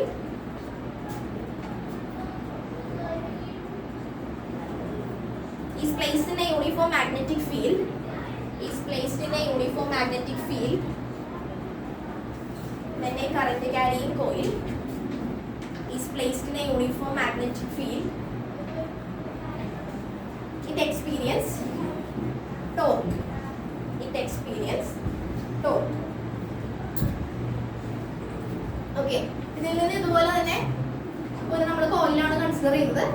north പോളിൽ നിന്ന് മാഗ്നറ്റിക് ഫീൽഡ് ലൈൻസ് വരും, സൗത്ത് പോളിലേക്ക് പോകും. Okay, it produce radial magnetic field produce ചെയ്യും. നോർത്തിൽ നിന്ന് സൗത്തിലേക്ക് മാഗ്നറ്റിക് ഫീൽഡ് ഉണ്ടാവും. ഞാനിപ്പോൾ ഇത് ചരിച്ച് വെച്ചതുകൊണ്ടാണ് ഞാൻ ആ ഒരു രീതിയിൽ തന്നെ വരച്ച് കാണിച്ചത്. ഓക്കെ, ഇവിടെ നമ്മൾ എന്താ പഠിച്ചത്, ഇവിടെ എന്ത് എക്സ്പീരിയൻസ് ചെയ്യുമെന്നാ പറഞ്ഞത്, ടോർക്ക്. ഇപ്പൊ തന്നെ തിയറി പഠിച്ചു പോകുക കേട്ടോ. ഒരു യൂണിഫോം മാഗ്നറ്റിക് ഫീൽഡിലേക്ക് നമ്മളൊരു കറന്റ് ക്യാരിയിങ് കണ്ടക്ടർ കൊണ്ടേ വെച്ചിട്ടുണ്ടെങ്കിൽ അതൊരു ഫോഴ്സ് പ്രൊഡ്യൂസ് ചെയ്യും. ഫോഴ്സിന്റെ ടേണിംഗ് എഫക്റ്റിന് നമ്മൾ എന്ത് പറയും, ടോർക്ക്. അപ്പൊ ഈ ഒരു കണ്ടക്ടർ എന്താണ് അവിടെ എക്സ്പീരിയൻസ് ചെയ്യുന്നത്, ടോർക്ക് എക്സ്പീരിയൻസ് ചെയ്യും. പിന്നെ ടോർക്കിന്റെ ഇക്വേഷൻ എന്താ പഠിച്ചത്, tau equal to mb sin theta. Okay, ഇനി m എന്താണ് നമ്മൾ പഠിച്ചത്, Ia. m എന്ന് പറഞ്ഞാൽ എന്താ, മാഗ്നറ്റിക് ഡൈപോൾ മൊമെന്റ്. ഓരോന്നും എഴുതുമ്പോൾ പറയുന്നത് കിട്ടാൻ വേണ്ടിയാണ് പറയണം. ടോ ഈക്വൽ ടു m എന്ന് പറഞ്ഞാൽ എന്താ, Ia b sin theta.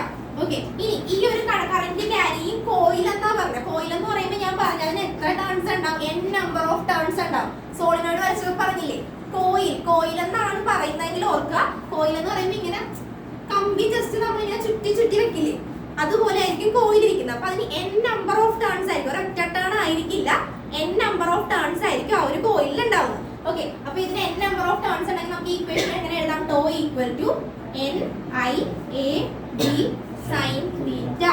അപ്പൊ ഇത് കണ്ട ഇത് ബൈഹാർട്ട് പഠിച്ചു വെച്ചിട്ടുണ്ടെങ്കിൽ എത്തില്ല. നമ്മൾ ഇവിടെ നിന്ന് സ്വന്തമായിട്ട് തന്നെ ചെയ്തു വരിക. Tau equal to M B sine theta. എമ്മിനെ നമ്മൾ എന്താ പഠിച്ചത്? I a b sine theta for n number of turns. Tau equal to n i a b sine theta. ഇനി സൈൻ തീറ്റ ടോർക്ക് എപ്പോഴായിരിക്കും മാക്സിമം ആവുന്നത്? ടോർക്കിന്റെ വാല്യൂ എത്രയാകുമ്പോൾ maximum ആവുള്ളൂ? 90. അപ്പൊ tau equal to theta equal to 90 degree ആവുമ്പോൾ torque maximum ആവും. Tau equal to n i a b. Okay, ഇനി ഇത് ഇവിടെ നിൽക്കട്ടെ. ഇതാണ് മൂവിംഗ് കോയിൽ ഗാൽവനോമീറ്ററിന്റെ ഒരു ഫസ്റ്റ് സ്റ്റെപ്പ് ആയിട്ട് പറയുന്നത്. ഫസ്റ്റ് സ്റ്റെപ്പ് കിട്ടിയാ ഇവിടെ വരെ ചെയ്യാൻ പറ്റൂല. ഇനി സെക്കൻഡ് സ്റ്റെപ്പ് എന്ന് പറയുന്ന ഇതിന്റെ താഴെയായിട്ട്, അപ്പൊ ഞാൻ പറഞ്ഞു ഇവിടെ ഒരു ടോർക്ക് എക്സ്പീരിയൻസ് ചെയ്യുന്നു എന്ന് പറയുമ്പോൾ ഇത് റൊട്ടേറ്റ് ചെയ്യാൻ തുടങ്ങും അല്ലെ? റൊട്ടേറ്റ് ചെയ്യാൻ തുടങ്ങും. ഇതിന്റെ താഴെയായിട്ട് ഈ മൂവിംഗ് കോയിൽ ഗാൽവനോമീറ്ററിന്റെ ഇത് ഞാൻ സിമ്പിൾ ആയിട്ട് വരച്ചേക്കണേട്ടാ. കറക്റ്റ് ആയിട്ട് ആ ഫിഗർ കൊടുത്തിട്ടുണ്ട്. എക്സാമിന് അത്ര ഡീറ്റെയിൽ ആയിട്ട് വരണമെന്നില്ല, ജസ്റ്റ് മനസ്സിലാവുന്ന രീതിയിൽ വരച്ചു വെക്കുക. ഓക്കെ, ഇതിന്റെ താഴെയായിട്ട് ഒരു റീസ്റ്റോറിംഗ് കോയിൽ ഉണ്ടാവും.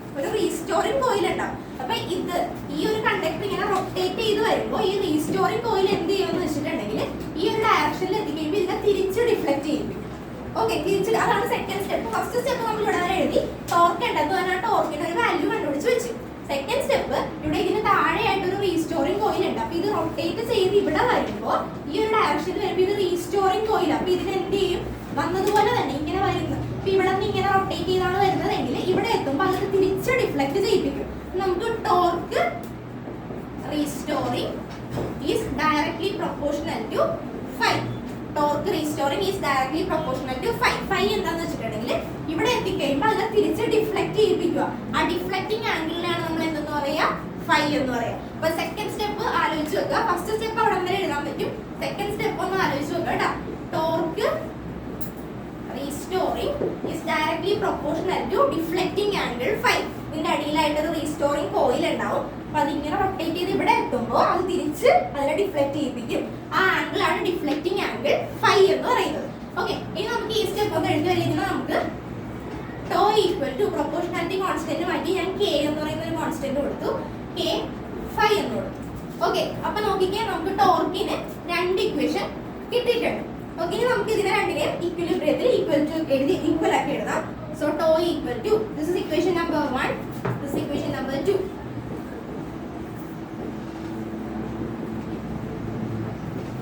1 and 2. Tau equal to NIAB equal to K5. Okay, ഇനി നമുക്ക് ഇവിടെ നമ്മൾ മൂവിംഗ് കോയിൽ ഗാൽവനോമീറ്റർ ഇതിൽ നമ്മളിപ്പോൾ ഫൈയുടെ വാല്യൂ ആണ് കണ്ടുപിടിക്കാൻ പോകുന്നത്. ഇവിടെ റീസ്റ്റോറിംഗ് കോയിൽ ഉണ്ടെന്ന് പറഞ്ഞാൽ അത് ഡിഫ്ലക്ട് ചെയ്യിപ്പിക്കും. എത്രത്തോളം ആംഗിൾ ആണോ അത് ഡിഫ്ലക്ട് ചെയ്യിക്കുന്നതെന്നാണ് നമ്മൾ കണ്ടുപിടിക്കാൻ പോകുന്നത്. So phi equal to NIAB by K. Okay, ഇവിടെ നമുക്ക് എന്നും എ നമ്പർ ഓഫ് ടേൺസും ഏരിയയും മാഗ്നറ്റിക് ഫീൽഡ് എല്ലാം കോൺസ്റ്റന്റ് ആണ്. ബാക്കി നമുക്കപ്പോൾ phi equal to I into NAB by K. ഇതാണ് മൂവിംഗ് കോയിൽ ഗാൽവനോമീറ്ററിന്റെ തിയറി ആയിട്ട് നമുക്ക് വരുന്നത്. എത്ര എഴുതിയാൽ മതി? അപ്പൊ ഫസ്റ്റ് തന്നെ മൂവിംഗ് കോയിൽ ഗാൽവനോമീറ്റർ ചോദിച്ചിട്ടുണ്ടെങ്കിൽ ബേസിക് ആയിട്ടുള്ള കാര്യം എഴുതുക. അത് എന്തിനാണ് യൂസ് ചെയ്യുന്നത് എഴുതണം. It is use to detect small current in the circuit. അത് കഴിഞ്ഞിട്ട് തിയറി പറയാം. തിയറി നമ്മൾ പഠിച്ചതാണ്. ഒരു യൂണിഫോം മാഗ്നറ്റിക് ഫീൽഡിൽ കൊണ്ടുവന്ന് ഒരു കറന്റ് ക്യാരിങ് കണ്ടക്ടർ വെച്ചിട്ടുണ്ടെങ്കിൽ അത് ഫോഴ്സ് പ്രൊഡ്യൂസ് ചെയ്യും. ഫോഴ്സിന്റെ എഫക്റ്റിൽ അവിടെ എന്ത് വരും? ടോർക്ക് വരും. ഓക്കെ, ടോർക്കിന്റെ ഇക്വേഷൻ നമുക്കറിയാം. Tau equal to M B sine theta. അവിടുന്ന് എമ്മിന്റെ നമ്മൾ പഠിച്ച എം എന്ന് പറഞ്ഞാൽ എന്താ? Magnetic dipole moment IA B sine theta. പിന്നെ നമുക്ക് torque for n number of turns നമ്മൾ ഇങ്ങനെ എഴുതി. പിന്നെ തീറ്റ മാക്സിമം ആകുമ്പോൾ ഇവിടെ വരെ നമുക്ക് കിട്ടും. സെക്കൻഡ് സ്റ്റെപ്പാണ് ആലോചിക്കേണ്ടത്. ഈ കോയിലിന്റെ ഈ ഗാൽവനോമീറ്ററിന്റെ താഴെയായിട്ട് ഒരു റീസ്റ്റോറിംഗ് കോയിൽ ഉണ്ടാവും. റീസ്റ്റോറിംഗ് കോയിൽ എന്ന് പറഞ്ഞിട്ടുണ്ടെങ്കിൽ ഇവിടെ വരെ ഇതിങ്ങനെ ചരിഞ്ഞ് റൊട്ടേറ്റ് ചെയ്ത് വരുമ്പോൾ അതിനെ റീസ്റ്റോർ ചെയ്യിപ്പിച്ച് തിരിച്ച് അതിലേക്ക് തന്നെ വന്ന വഴിക്ക് തന്നെ ഡിഫ്ലക്ട് ചെയ്യിപ്പിക്കും. തിരിച്ച് ഡിഫ്ലക്ട് ചെയ്യിപ്പിക്കും. അതിന് അതുകൊണ്ട് നമുക്ക് torque restoring is directly proportional to phi എന്ന് എഴുതി. പ്രൊപ്പോർഷണാലിറ്റി മാറ്റി നമ്മൾ കെ ഒരു കോൺസ്റ്റന്റ് കൊടുത്തു. ഇതിന് രണ്ടിനെയും കൂടി നമ്മൾ ഇക്വിലിബ്രിയത്തിൽ രണ്ടിനെയും കൂടി ഇക്വേറ്റ് ചെയ്യും. NIAB equal to K5. അവിടെ നമുക്ക് deflecting angle phi equal to NIAB by K. Phi equal to I into NAB by K. ഇതെല്ലാം എന്താണ്? കോൺസ്റ്റന്റ് ആണ്. Okay, so phi proportional to I. ഇത് എഴുതിക്കോ. എന്നിട്ട് കുറച്ച് കാര്യങ്ങൾ പറയാനുണ്ട്. എഴുതി.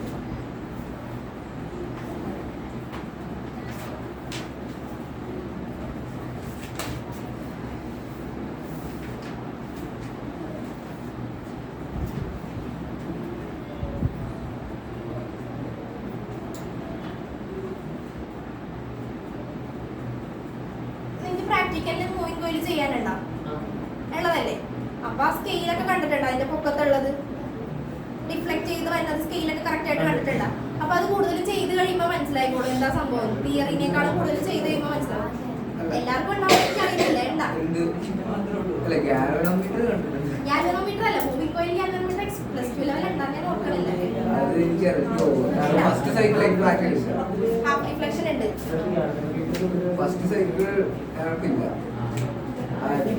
അത് ആ എക്സ്പെരിമെന്റ് ചെയ്യുമ്പോ ചോദിച്ചു നോക്കട്ടെ എന്തൊക്കെയാണ് അവിടെ ഇരിക്കുന്നത്. അപ്പൊ കറക്റ്റ് ആയിട്ട് പറഞ്ഞു തരും.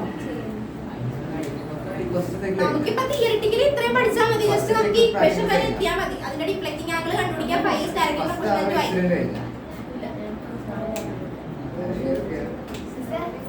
ഈ സാധനത്തെ മുന്നോട്ട്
എനിക്ക് ബുദ്ധിമുട്ടാണ്.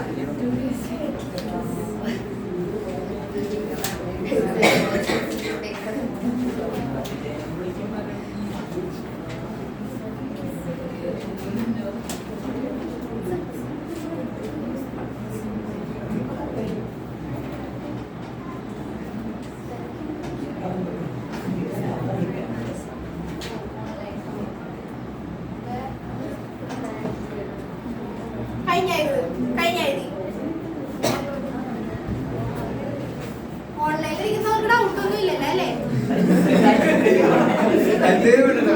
ഒരു ഡൗട്ടും ഇല്ല. പോയി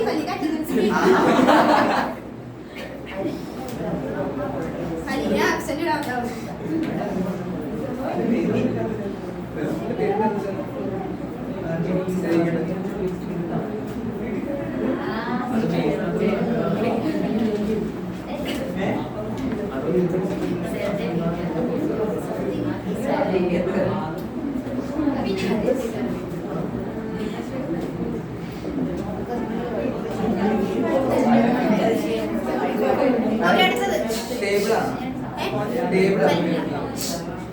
അടുത്തത് മൂവിംഗ് കോയിൽ ചോദിക്കാൻ പോകുന്ന ഒരു ക്വസ്റ്റ്യൻ ആണ്. കറന്റ് സെൻസിറ്റിവിറ്റി വോൾട്ടേജ് സെൻസിറ്റിവിറ്റി എന്താണ്?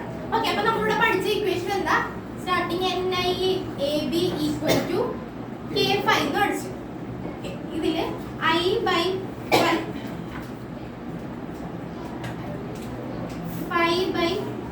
I equal to NAB/K. ഇതിനെയാണ് നമ്മൾ എന്തെന്ന് പറയാ? കറന്റ് സെൻസിറ്റിവിറ്റി എന്ന് പറയാം. കറന്റ് സെൻസിറ്റിവിറ്റി ചോദിച്ചിട്ടുണ്ടെങ്കിൽ ഇത്ര എഴുതി വെച്ചാൽ മതി. NIAB equal to K5. അതിൽ 5/I എന്ന് പറയുന്ന ടേമിനെയാണ് നമ്മൾ എന്തെന്ന് പറയാ? കറന്റ് സെൻസിറ്റിവിറ്റി എന്ന് പറയുന്നത്. 5/I equal to NAB/K. അപ്പൊ 5/I നമ്മൾ എന്തെന്ന് പറയാ? കറന്റ് സെൻസിറ്റിവിറ്റി എന്ന് പറയുന്നത്. 5/I equal to current sensitivity. ഇനി അടുത്തത് കറന്റ് സെൻസിറ്റിവിറ്റി എന്തിനൊക്കെ ഡിപ്പെൻഡ് ചെയ്തിരിക്കുന്നു? Okay, number of turns N, area of cross section A, magnetic field B, K constant ആണ്. ഓക്കെ, അപ്പൊ നമുക്ക് എഴുതാം it depend on number of turns N. നിങ്ങൾ fill ചെയ്ത് എഴുതണേ.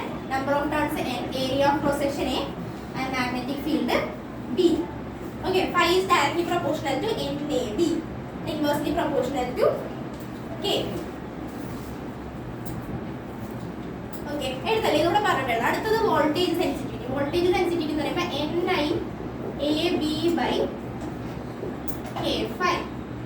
ഓക്കെ, ഇവിടെ നമുക്ക് ഇതുപോലെ തന്നെ എഴുതാം phi by I equal to NAB by K. ഇവിടെ നമുക്ക് വേണ്ടത് എന്താ? ഇവിടെ നമുക്ക് കറന്റ് സെൻസിറ്റിവിറ്റി ആയിരുന്നു, അതുകൊണ്ട് നമുക്ക് phi by I എന്ന് എഴുതി. ഇവിടെ നമുക്ക് വേണ്ടത് വോൾട്ടേജ് സെൻസിറ്റിവിറ്റി. വോൾട്ടേജ് എന്ന് പറയുമ്പോൾ by ohm's law I into R equal to അല്ലേ V. അപ്പൊ നമുക്ക് ഇവിടെ എന്താ ഉണ്ടാവും? ഒരു R ഇവിടെ മൾട്ടിപ്ലൈ ചെയ്യാം, ഇവിടെ മൾട്ടിപ്ലൈ ചെയ്യാം. So phi by V equal to NAB by KR. Okay, ഈ phi by V ഈ ടേമിന് നമ്മൾ പറയുന്ന പേരാണ് വോൾട്ടേജ് സെൻസിറ്റിവിറ്റി. ഇത് പ്രോബ്ലം ചോദിക്കും, ഡിഫറൻസ് ബിറ്റ്വീൻ മൂവിംഗ് കോയിലിൽ നിന്ന് ക്വസ്റ്റ്യൻ ചോദിക്കുമ്പോൾ സബ് ക്വസ്റ്റ്യൻ ആയിട്ട് ചോദിക്കുന്നതാണ്. Difference between current sensitivity and voltage sensitivity. പിന്നെ ന്യൂമറിക്കൽസിൽ നിന്ന് ചോദിക്കും. ഓക്കെ, ഇനി ഇത് എന്തിനൊക്കെയാണ് ഡിപെൻഡ് ചെയ്യുന്നത്? Voltage sensitivity depend on number of turns N, area of cross section A, magnetic field B. ഇനി phi is inversely proportional to resistance. ഇനി അതുപോലെ തന്നെ ഇപ്പോ മാറിപ്പോകുന്ന current sensitivity is independent on resistance and voltage sensitivity is dependent on R. When resistance increases, resistance കൂടുമ്പോൾ current voltage sensitivity എന്ത് ചെയ്യും? Decrease ചെയ്യും. ഓക്കെ, അതൊക്കെ പോയിന്റ് ആയിട്ട് നോട്ട് ചെയ്ത് വെച്ചോട്ടാ. റെസിസ്റ്റൻസിനെ ഡിപെൻഡ് ചെയ്യുന്നത് ആരാണ്? Voltage sensitivity. Current sensitivity is independent on resistance. Okay, വേഗം എഴുതിക്കോ.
എഴുതിയോ?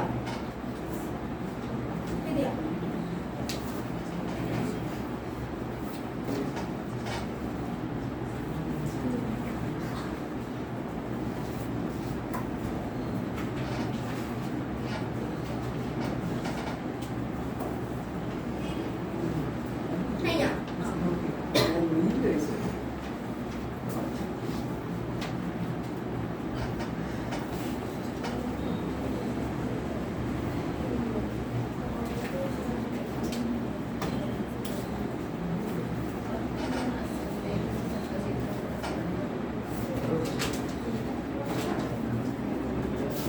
കൺവേർഷൻ ഞാൻ എടുത്തായിരുന്നു. കൺവേർഷൻ ഓഫ് ഗാൽവനോമീറ്റർ ഇല്ലല്ലോ.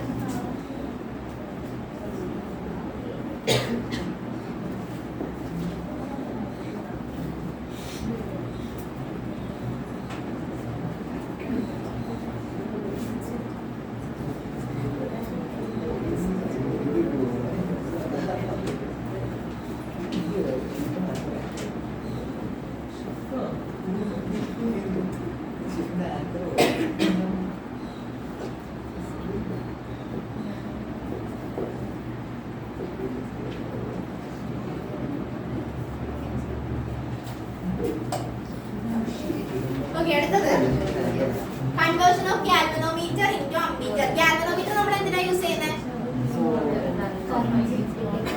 കറന്റ് ഡിറ്റക്ട് ചെയ്യാൻ. അമ്മീറ്റർ എന്തിനാ യൂസ് ചെയ്യുന്നത്? കറന്റ് മെഷർ ചെയ്യാൻ അല്ലേ? ഗാൽവനോമീറ്റർ നമ്മൾ യൂസ് ചെയ്യുന്നത് കറന്റ് ഒരു സർക്യൂട്ടിലുള്ള കറന്റ് ഡിറ്റക്ട് ചെയ്യാൻ വേണ്ടി യൂസ് ചെയ്യും. അമ്മീറ്റർ യൂസ് ചെയ്യുന്നത് വാല്യൂ മെഷർ ചെയ്യാൻ വേണ്ടി യൂസ് ചെയ്യുന്നത്. അപ്പൊ നമുക്കിനി conversion of galvanometer into ammeter ആണ് പഠിക്കാനുള്ളത്.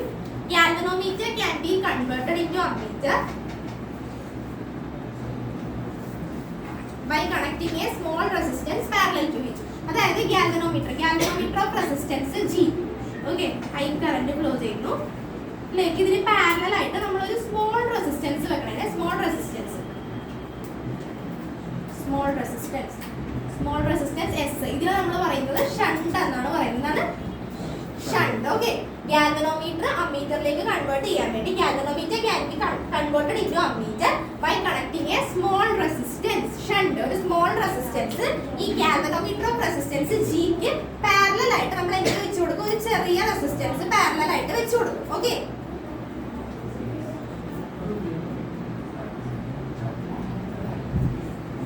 ഓക്കെ, ഒരു I കറന്റ് ഇവിടെ പോയി ഫ്ലോ ചെയ്യുന്നു. ഈ ജംഗ്ഷനിൽ എത്തിക്കഴിയുമ്പോൾ ഇത് സ്പ്ലിറ്റ് ചെയ്ത് ഗാൽവനോമീറ്ററിലേക്ക് ഫ്ലോ ചെയ്യുന്ന കറന്റ് എന്തായിരിക്കും? IG, galvanometric current. ഓക്കെ, ഇതിലേക്ക് IG ഫ്ലോ ചെയ്യുന്നു. ബാക്കിയുള്ളത് ഇങ്ങോട്ട് പോകുന്നത് എന്തായിരിക്കും? I minus IG. ഓക്കെ, ഇതൊരു പാരലൽ കോമ്പിനേഷൻ ആണ്. പാരലൽ കോമ്പിനേഷനിൽ എന്തായിരിക്കും കോൺസ്റ്റന്റ് ഉണ്ടാവുന്നത്? V ആയിരിക്കും കോൺസ്റ്റന്റ് ഉണ്ടാവുന്നത്. സോ നമുക്ക് ഇവിടെ ഈ റെസിസ്റ്റന്റ് ഗാൽവനോമീറ്ററിന്റെ റെസിസ്റ്റൻസ് എന്താണ്? G. പഠിച്ചിട്ടുണ്ടെങ്കിൽ നമ്മൾ കറന്റ് ഇലക്ട്രിസിറ്റി പഠിച്ചതാ. ഗാൽവനോമീറ്ററിന്റെ റെസിസ്റ്റൻസ് G ആയിരിക്കും. അതിൽ കൂടി ഫ്ലോ ചെയ്യുന്ന കറന്റ് ഏതായിരിക്കും? IG. മറന്നു പോയത് കേട്ടോ. ഓക്കെ, ഈ ഗാൽവനോമീറ്റർ ഓഫ് റെസിസ്റ്റൻസ് G ഇവിടെ കൂടി ഫ്ലോ ചെയ്യുന്ന കറന്റ് IG. അപ്പൊ നമുക്ക് അത് എങ്ങനെ എഴുതാം? IG G ഈക്വൽ ടു ഇനി ഇവിടെ കൂടി ഫ്ലോ ചെയ്യുന്ന കറന്റ് ഏതാണ്? ബാക്കിയുള്ളത് I minus IG into S. Okay, വരച്ചെടുത്തത് ഒരുമിച്ച് എഴുതി പോവാല്ലേ?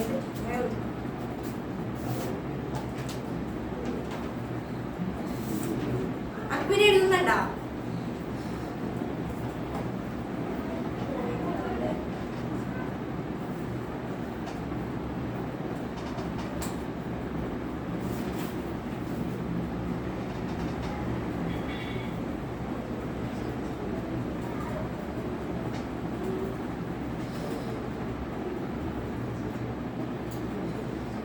ഇത്രയും നോക്കിയാൽ മതി. നമുക്ക് ഈ ഷണ്ട് S എന്ന് പറഞ്ഞാൽ എന്താ? ഷണ്ട് എന്ന് പറഞ്ഞാൽ എന്താ മീൻ ചെയ്യുന്നത്? Small resistance. ഷണ്ടിന്റെ വാല്യൂ കണ്ടുപിടിക്കുന്ന ഇക്വേഷൻ എങ്ങനെ അറേഞ്ച് ചെയ്യാം? S is equal to IgG by I minus Ig. Okay, ഇനി നമുക്ക് നേരെ വെച്ച ഗാൽവനോമെട്രിക് കറന്റ് ആണ് ഇവിടെ കണ്ടുപിടിക്കേണ്ടതെന്ന് വിചാരിക്കും. ഇത് S കാണാൻ വേണ്ടി ഈ ഇത്രയും ഇക്വേഷൻ ഓർത്ത് വെച്ചാൽ മതി. ഇനി ഓരോന്നും നമ്മൾ കണ്ടുപിടിക്കുന്ന രീതിയിൽ അറേഞ്ച് ചെയ്ത് മാറ്റുക. ഷണ്ടാണ് കണ്ടുപിടിക്കേണ്ടെങ്കിൽ ഈ രീതിയിൽ അറേഞ്ച് ചെയ്യുക. ഇനി ഗാൽവനോമെട്രിക് കറന്റ് ആണ് കണ്ടുപിടിക്കേണ്ടതെന്ന് വിചാരിക്കുക. അങ്ങനെയാണ് നമ്മുടെ ഇക്വേഷൻ എങ്ങനെയാകും? IgG equal to IS minus IGS, IgG plus IGS equal to IS, IG G plus S equal to IS, IG equal to IS divided by G plus S. Just mathematically arrange ചെയ്ത് എഴുതുന്നത് മാത്രമല്ല കേട്ടോ. ഇവിടെ വരെ എത്തിയിട്ടുണ്ടെങ്കിൽ നമുക്ക് ഇപ്പൊ ഏത് value കണ്ടുപിടിക്കണമെങ്കിലും കണ്ടുപിടിക്കാം. എസിന്റെ വാല്യൂ കണ്ടുപിടിക്കണമെങ്കിൽ ഇക്വേഷൻ ആ രീതിയിൽ അറേഞ്ച് ചെയ്യാം. IG ഗാൽവനോമെട്രിക് കറന്റ് ആണ് കണ്ടുപിടിക്കണമെങ്കിൽ ആ രീതിയിൽ അറേഞ്ച് ചെയ്യാം.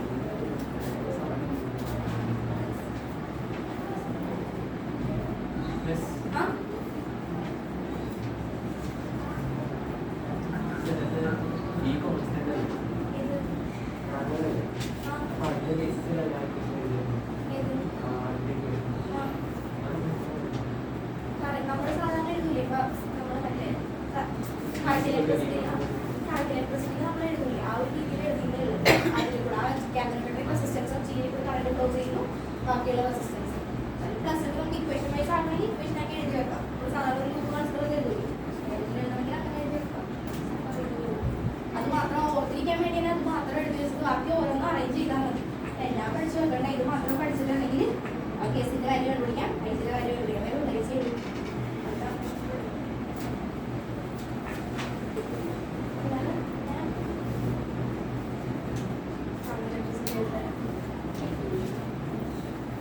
എന്നാ നിന്റെ എക്സാം? അപ്പൊ നമുക്ക് സൺഡേ വേണമെങ്കിൽ വെക്കാം. ഇവിടുത്തെ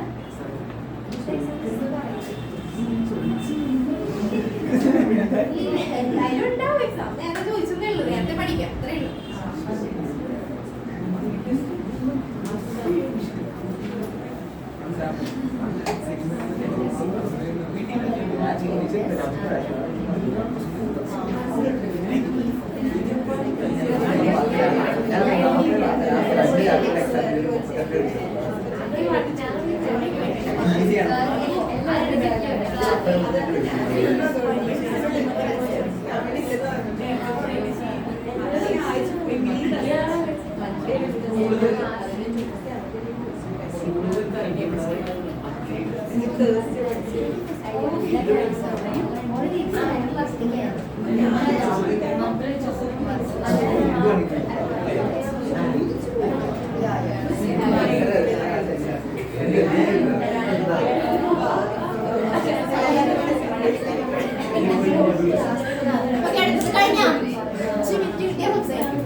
ഏതാടാ താഴത്ത്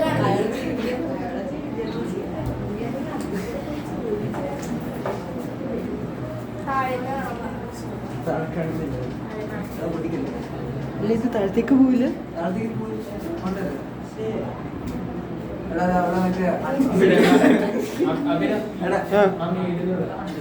വെയിലുള്ള സൈഡിലാണ്. ഇതോ ഇതല്ലേ ഇതോ അവിടെ നീ അപ്പൊ സാറിനെ വിളിക്കണം. നിനക്ക് എന്താ വേണ്ട?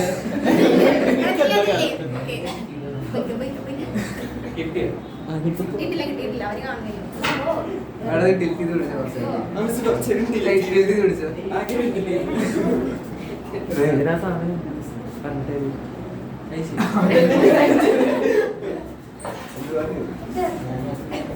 എഴുതുന്നത്ര എഴുതട്ടാ, ബാക്കി ഇവിടെ വന്നിട്ട് ഞാൻ പറഞ്ഞുതരാം. ഈ സാധനം ഓക്കേ, അടുത്തത് conversion of galvanometer. Conversion of galvanometer into voltmeter. അപ്പൊ നമുക്ക് ഇനി എന്താ ചെയ്യേണ്ടത്? ഗാൽവനോമീറ്ററിനെ ഒരു വോൾട്ട്മീറ്റർ ആക്കി കൺവേർട്ട് ചെയ്യണം. Conversion of galvanometer into voltmeter. Galvanometer can be converted into voltmeter by connecting a very high resistance R. ഇവിടെ എന്താ ചെയ്തത്? നമ്മളൊരു സ്മോൾ റെസിസ്റ്റൻസ് പാരലൽ ആയിട്ട് കണക്ട് ചെയ്തു. ഇവിടെ നമ്മൾ എന്താ ചെയ്യുന്നത്? ഒരു large very high resistance series ആയിട്ട് കണക്ട് ചെയ്തു. അത്ര വ്യത്യാസമുള്ളൂ. ഇവിടെ പാരലൽ ആയിട്ട് സ്മോൾ റെസിസ്റ്റൻസ് കണക്ട് ചെയ്തു, ഇവിടെ സീരീസ് ആയിട്ട് വെരി ഹൈ റെസിസ്റ്റൻസ് കൺവേർട്ട് ചെയ്തു. Galvanometer can be converted into voltmeter by connecting a very high resistance R in series. Okay, എഴുതിക്കോട്ടെ. സെന്റൻസ് ആയിട്ട് എഴുതുന്നവരെ എഴുതി വെച്ചോ. Galvanometer can be converted into voltmeter by connecting a very high resistance R in series.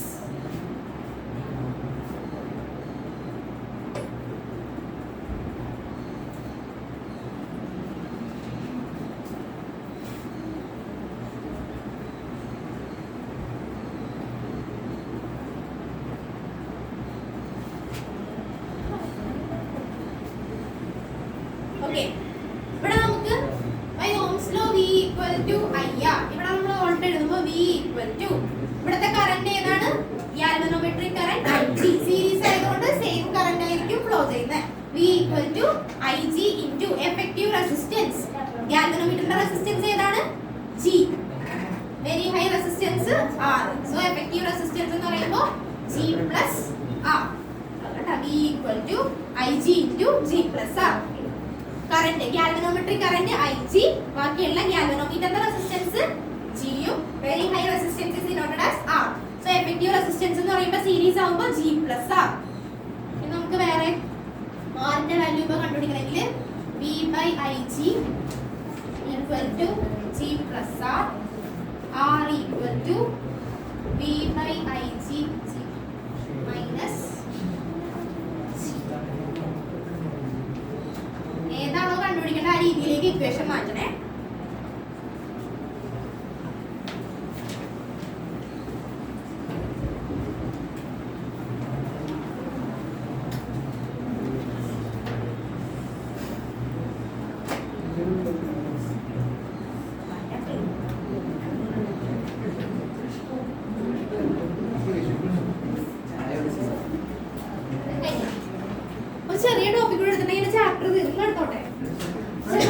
നോക്കിക്കോ, അതുകൂടെ കഴിഞ്ഞ chapter തീർന്നു.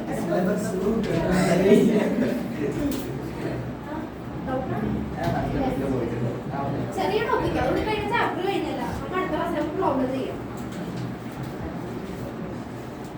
എഴുതി കഴിഞ്ഞത് എടുത്തോട്ടെ. മെച്ചൂരിറ്റി വേണമെന്നാ പറഞ്ഞു. മെച്ചൂരിറ്റി വേണം. ഇവരിന്റെ സൈഡാ, ഇവര് നോക്കണ്ട, ഇവരിന്റെ സൈഡാ. ഞാൻ 4 പേരുണ്ട്. ഞാനും ആൻമരിയും കുഴപ്പമില്ല, ഇവരും പ്രശ്നമില്ല.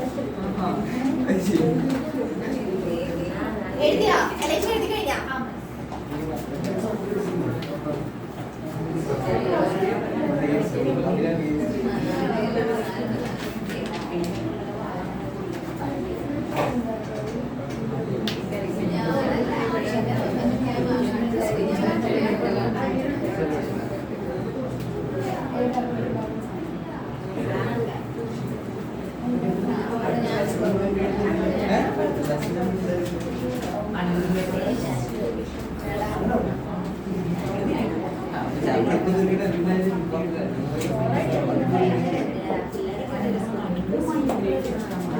അടുത്തത് magnetic moment of revolving electron. Magnetic moment of revolving electron ഇതിനെ നമ്മൾ ബോർ മാഗ്നറ്റോൺ എന്നാണ് പറയാറ്.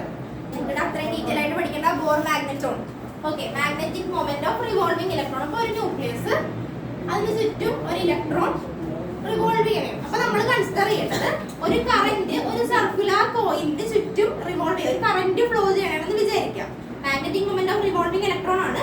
ഒരു ഇലക്ട്രോൺ ന്യൂക്ലിയസിന് ചുറ്റും റിവോൾവ് ചെയ്യാണ്. നമ്മളിപ്പോൾ ഇത് ഇമാജിൻ ചെയ്യേണ്ടത് ഒരു കറന്റ് ഒരു സർക്കുലർ കോയിലിൽ കൂടെ ഫ്ലോ ചെയ്യണമെന്ന് വിചാരിക്കാം. അപ്പൊ അതിന്റെ മാഗ്നറ്റിക് മൊമെന്റ് ഇക്വേഷൻ എന്താ? M equal to ഓക്കെ, ഐനെ നമുക്ക് Q/T എന്ന് എഴുതാം. ഓക്കെ, ഐ നമുക്ക് Q/T എന്ന് എഴുതാലോ. അങ്ങനെ എഴുതാൻ പറ്റുമോ? ഐനെ Q/T എന്ന് എഴുതാൻ പറ്റുമോ? എന്താ ഇതെന്താ? Q എന്താ? Charge by time. ഓക്കെ, ഇവിടത്തെ Q എന്ന് പറയുന്നത് ഇലക്ട്രോൺ അല്ലേ? നമുക്ക് E/T into A എന്ന് എഴുതാം. T എന്ന് ഉദ്ദേശിച്ചത് എന്താ? Time period. Time period of a circle. നമ്മൾ സർക്കുലർ മോഷൻ ഒക്കെ പഠിച്ചിട്ടില്ലേ? അപ്പൊ ടൈം പീരീഡിന്റെ ഇക്വേഷൻ എങ്ങനെയാണ് പഠിച്ചിരിക്കുന്നത്? T equal to distance by speed. പഠിച്ചിട്ടുണ്ടോ? ഓക്കെ, അത് നമുക്ക് ഇവിടത്തെ സർക്കുലർ യൂണിഫോം സർക്കുലർ മോഷൻ ഒക്കെ പഠിച്ചിട്ടുണ്ട്. ഓക്കെ, അതിൽ പഠിക്കുന്നുണ്ട്. ഡിസ്റ്റൻസ് എന്ന് പറയുമ്പോൾ ഇത് സർക്കിൾ ആണ്. സർക്കിൾ എന്ന് പറയുമ്പോൾ സർക്കംഫറൻസ് എന്ത് വരും? 2πr/v. ഓക്കെ, അത് നമുക്ക് ഇവിടെ സബ്സ്റ്റിറ്റ്യൂട്ട് ചെയ്ത് കൊടുക്കാം. ടിക്ക് സബ്സ്റ്റിറ്റ്യൂട്ട് ചെയ്യുമ്പോൾ എങ്ങനെ വരും? ഈ v മുഖത്തേക്ക് പോവും. ev/2πr into a. എന്താണ്? Area of circle. ev/2πr into πr square. r കട്ടായി, പൈ കട്ടായി. ബാക്കിയുള്ളത് ev/2. Okay, ev/2. ഈ പോയിട്ടില്ലല്ലോ. Okay, ev/2. ഇനി അടുത്ത സ്റ്റെപ്പ് നമ്മൾ ചെയ്യാൻ പോകുന്നത് മാസ് ഓഫ് ഇലക്ട്രോൺ m. അതുകൊണ്ട് നമ്മൾ മൾട്ടിപ്ലൈയും ഡിവൈഡും ചെയ്യാൻ പോകണേ. ev/m ഡിവൈഡഡ് ബൈ m എന്ന് just mass of electron m. അതുകൊണ്ട് നമ്മൾ പൊക്കത്ത് മൾട്ടിപ്ലൈ ചെയ്ത് ഡിവൈഡ് ചെയ്യും. ഇനി mv എന്താ? mv ആര് പറയും? മൊമെന്റത്തിന് ഡിനോട്ട് ചെയ്യുന്നത് എന്താ? p. ചിത്തി പറഞ്ഞു കാട്ടല്ലേ? p. അപ്പൊ നമുക്ക് എങ്ങനെ എഴുതാം? EP R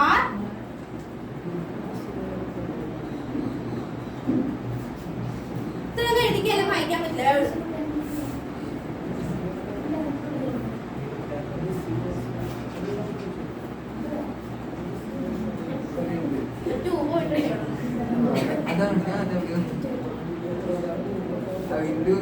അതിലൊരു ക്വസ്റ്റ്യൻ കൂടെ. PR എന്ന് പറഞ്ഞാൽ എന്താ? P ക്രോസ് R പഠിച്ചിട്ടുണ്ട്. +1 പഠിച്ചിട്ടുണ്ട്. P cross R.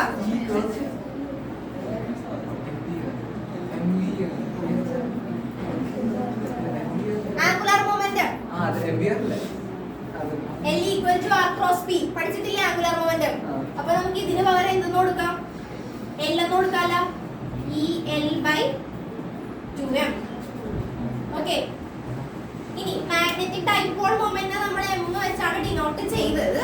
പക്ഷേ റിവോൾവിംഗ് ഇലക്ട്രോണിന്റെ കേസ് ആയതുകൊണ്ട് മാഗ്നറ്റിക് മൊമെന്റ് നമ്മൾ സാധാരണ ഇതിലാണ് നമ്മൾ യൂസ് ചെയ്യുന്നത്. ഇവിടെ നമ്മൾ റിവോൾവിംഗ് ഇലക്ട്രോൺ ആയതുകൊണ്ട് അതിന്റെ മാഗ്നറ്റിക് ഡൈപോൾ മൊമെന്റ് നമ്മൾ mu വെച്ചായിരിക്കും റെപ്രസെന്റ് ചെയ്യുന്നത്. എന്താണ് mu കൊണ്ടായിരിക്കും റെപ്രസെന്റ് ചെയ്യുന്നത്. ഇതിന്റെ കേസിൽ മാത്രം mu കൊണ്ടാണ് റെപ്രസെന്റ് ചെയ്യുന്നത്. അല്ലാത്ത രീതിയിൽ മാഗ്നറ്റിക് ഡൈപോൾ മൊമെന്റ് ചോദിച്ചിട്ടുണ്ടെങ്കിൽ m = IA. ഓക്കെ, ഇവിടെ വരെ എത്തിയ ഓരോ സ്റ്റെപ്പ് നോക്കി നോക്കി കറക്റ്റ് ആയിട്ട് എഴുതണേ, തെറ്റിക്കരുത്. ഒരു റിവോൾവിംഗ് ഇലക്ട്രോൺ, ഒരു ന്യൂക്ലിയസിന് ചുറ്റും ഒരു ഇലക്ട്രോൺ റിവോൾവ് ചെയ്യാനാണ്. അത് നമ്മളൊരു കറന്റ് ഒരു സർക്കുലർ പോയിന്റ് ചുറ്റും ഫ്ലോ ചെയ്യുന്ന രീതിയിൽ ഇമാജിൻ ചെയ്യുക. അതിന്റെ മാഗ്നറ്റിക് ഡൈപോൾ മൊമെന്റ് പറയുമ്പോൾ m = IA. ഐക്ക് പകരം നമ്മൾ ചാർജ് ബൈ ടൈം പീരീഡ് എന്ന് എഴുതി, ടൈം എന്ന് എഴുതി, ഇൻറ്റു A. ടൈം പീരീഡ് എന്ന് പറഞ്ഞിട്ടുണ്ടെങ്കിൽ നമുക്ക് 2πr/v എന്ന് കൊടുക്കാം. A area πr². അവിടെ നമുക്ക് EVR/2 എന്ന് കിട്ടും. അതിനെ നമ്മൾ മാസ് ഓഫ് ഇലക്ട്രോൺ m കൊണ്ട് നമ്മൾ മൾട്ടിപ്ലൈ ഡിവൈഡ് ചെയ്ത് നമുക്ക് mv എന്ന് പറഞ്ഞാൽ p ആണ്. അറിയില്ലാത്തവർ എഴുതി വെച്ചോട്ടെ. mv = p and L = r cross p. അത് നമ്മൾ L എന്ന് കൊടുത്തു. ഓക്കെ, ജസ്റ്റ് മൾട്ടിപ്ലൈ നോക്കി. ഓക്കെ, ഇനി അടുത്തൊരു സ്റ്റെപ്പ് കൂടി നോക്കിക്കോ. ഇനി ഫോറിന്റെ പോസ്റ്റ്ലേറ്റ്സ് ഒക്കെ പഠിച്ചിട്ടുള്ളതല്ലേ? ബോർ ആറ്റം മോഡൽ ഇങ്ങനെ പഠിച്ചിട്ടുണ്ട്. Angular momentum is the integral multiple of nh/2π. ഇത് പഠിച്ചിട്ടുണ്ടോ? പഠിച്ചിട്ടുള്ളതാണോ? പഠിച്ചിട്ടുണ്ട്. പഠിച്ചിട്ടില്ലേ? ഞാനിത് പഠിച്ചിട്ടില്ലേ? പഠിച്ചിട്ടുണ്ടോ? ഇങ്ങനെ കേട്ടിട്ടുണ്ടോ? Angular momentum L = integral multiple of h/2π. ഏതാ h കട്ടാണ്? h എന്നാണോ പഠിച്ചേക്കുന്നത്?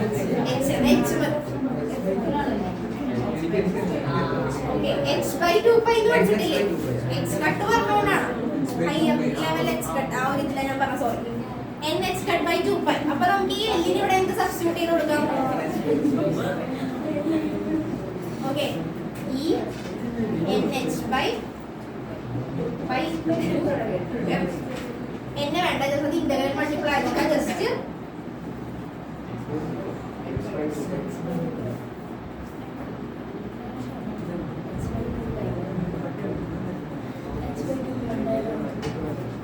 പഠിച്ചിട്ടുള്ളതാണ് എന്റെ ഓർമ്മ. പഠിച്ചിട്ടുള്ളതാണ് h/2π പഠിച്ചിട്ടുള്ളതല്ലേ? ഇന്റഗ്രൽ മൾട്ടിപ്പിൾ ഒന്നും പഠിച്ചിട്ടില്ല, അതാണ്. ഓക്കെ, ഇന്റഗ്രൽ മൾട്ടിപ്പിൾ വേണ്ടാന്ന് h/2π എന്ന് പറഞ്ഞാൽ മതി.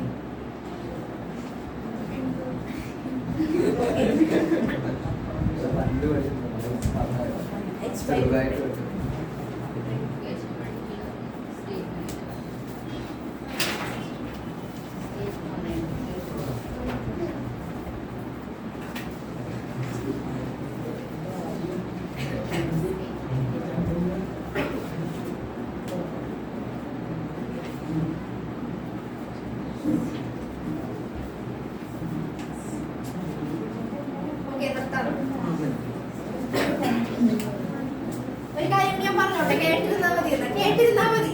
ഓക്കെ, മെറ്റീരിയൽ നോക്കിയാ ഞാൻ പറയുന്നില്ല. മെറ്റീരിയൽ നോക്കിക്കേ, ലാസ്റ്റ് പേജില് അതിന്റെ വാല്യൂസ് കണ്ടാ. mu = EH/4πm. അതിന്റെ വാല്യൂസ് സബ്സ്റ്റിറ്റ്യൂട്ട് ചെയ്ത് കഴിയുമ്പോൾ 9.27 × 10⁻²4 അത് ചെയ്ത് നോക്കണം കേട്ടാ. ഓക്കെ, പിന്നെ ഗൈറോ മാഗ്നറ്റിക് റേഷ്യോ എന്ന് പറയുന്നത് ratio of magnetic dipole momentum revolving electron to its angular momentum. അതായത് ഇപ്പൊ നമ്മൾ ഈ ഇക്വേഷൻ എഴുതി mu = EL/2m. അതിനെ നമ്മൾ mu/L = E/m. Gyro magnetic ratio ചോദിച്ചിട്ടുണ്ടെങ്കിൽ ഈ ഇക്വേഷനെ തന്നെ, നമ്മൾ ഈ പഠിച്ച ഇക്വേഷനെ തന്നെ ഒന്ന് അറേഞ്ച് ചെയ്ത് എഴുതിയാൽ മതി. mu/L = E/2m. അതിനെയാണ് നമ്മൾ എന്തെന്ന് പറയാ? Gyro magnetic ratio. ആ വേർഡ് കേട്ടതായിട്ടെങ്കിലും ഓർമ്മയുണ്ടാവണം. 1 മാർക്ക് ക്വസ്റ്റ്യൻ ആയിരിക്കും ചിലപ്പോൾ വരുന്നത്. അതായത് ഇപ്പൊ നമുക്ക് ഗൈറോ മാഗ്നറ്റിക് റേഷ്യോ എന്താണെന്നും ആയിരിക്കില്ല, ചിലപ്പോൾ അസെഷൻ റീസണിലൊക്കെ ആയിരിക്കും ഡിഫൈൻ ചെയ്യുന്ന, അങ്ങനെ വല്ലതും ആയിരിക്കും. ഓക്കെ, അപ്പൊ ചാപ്റ്റർ കഴിഞ്ഞ് അടുത്ത ക്ലാസ്സിൽ നമുക്ക് ന്യൂമറിക്കൽ ചെയ്യാം. ചാപ്റ്റർ കഴിഞ്ഞിട്ടാണ് ചാപ്റ്റർ കഴിഞ്ഞു. ഓക്കെ, അടുത്ത ക്ലാസ്സിൽ ഡൗട്ട് എന്തെങ്കിലും ഉണ്ടെങ്കിൽ ചോദിക്കട്ടെ. ഡൗട്ട് എന്തെങ്കിലും ഉണ്ടെങ്കിൽ ചോദിക്കണേ. Okay, thank you.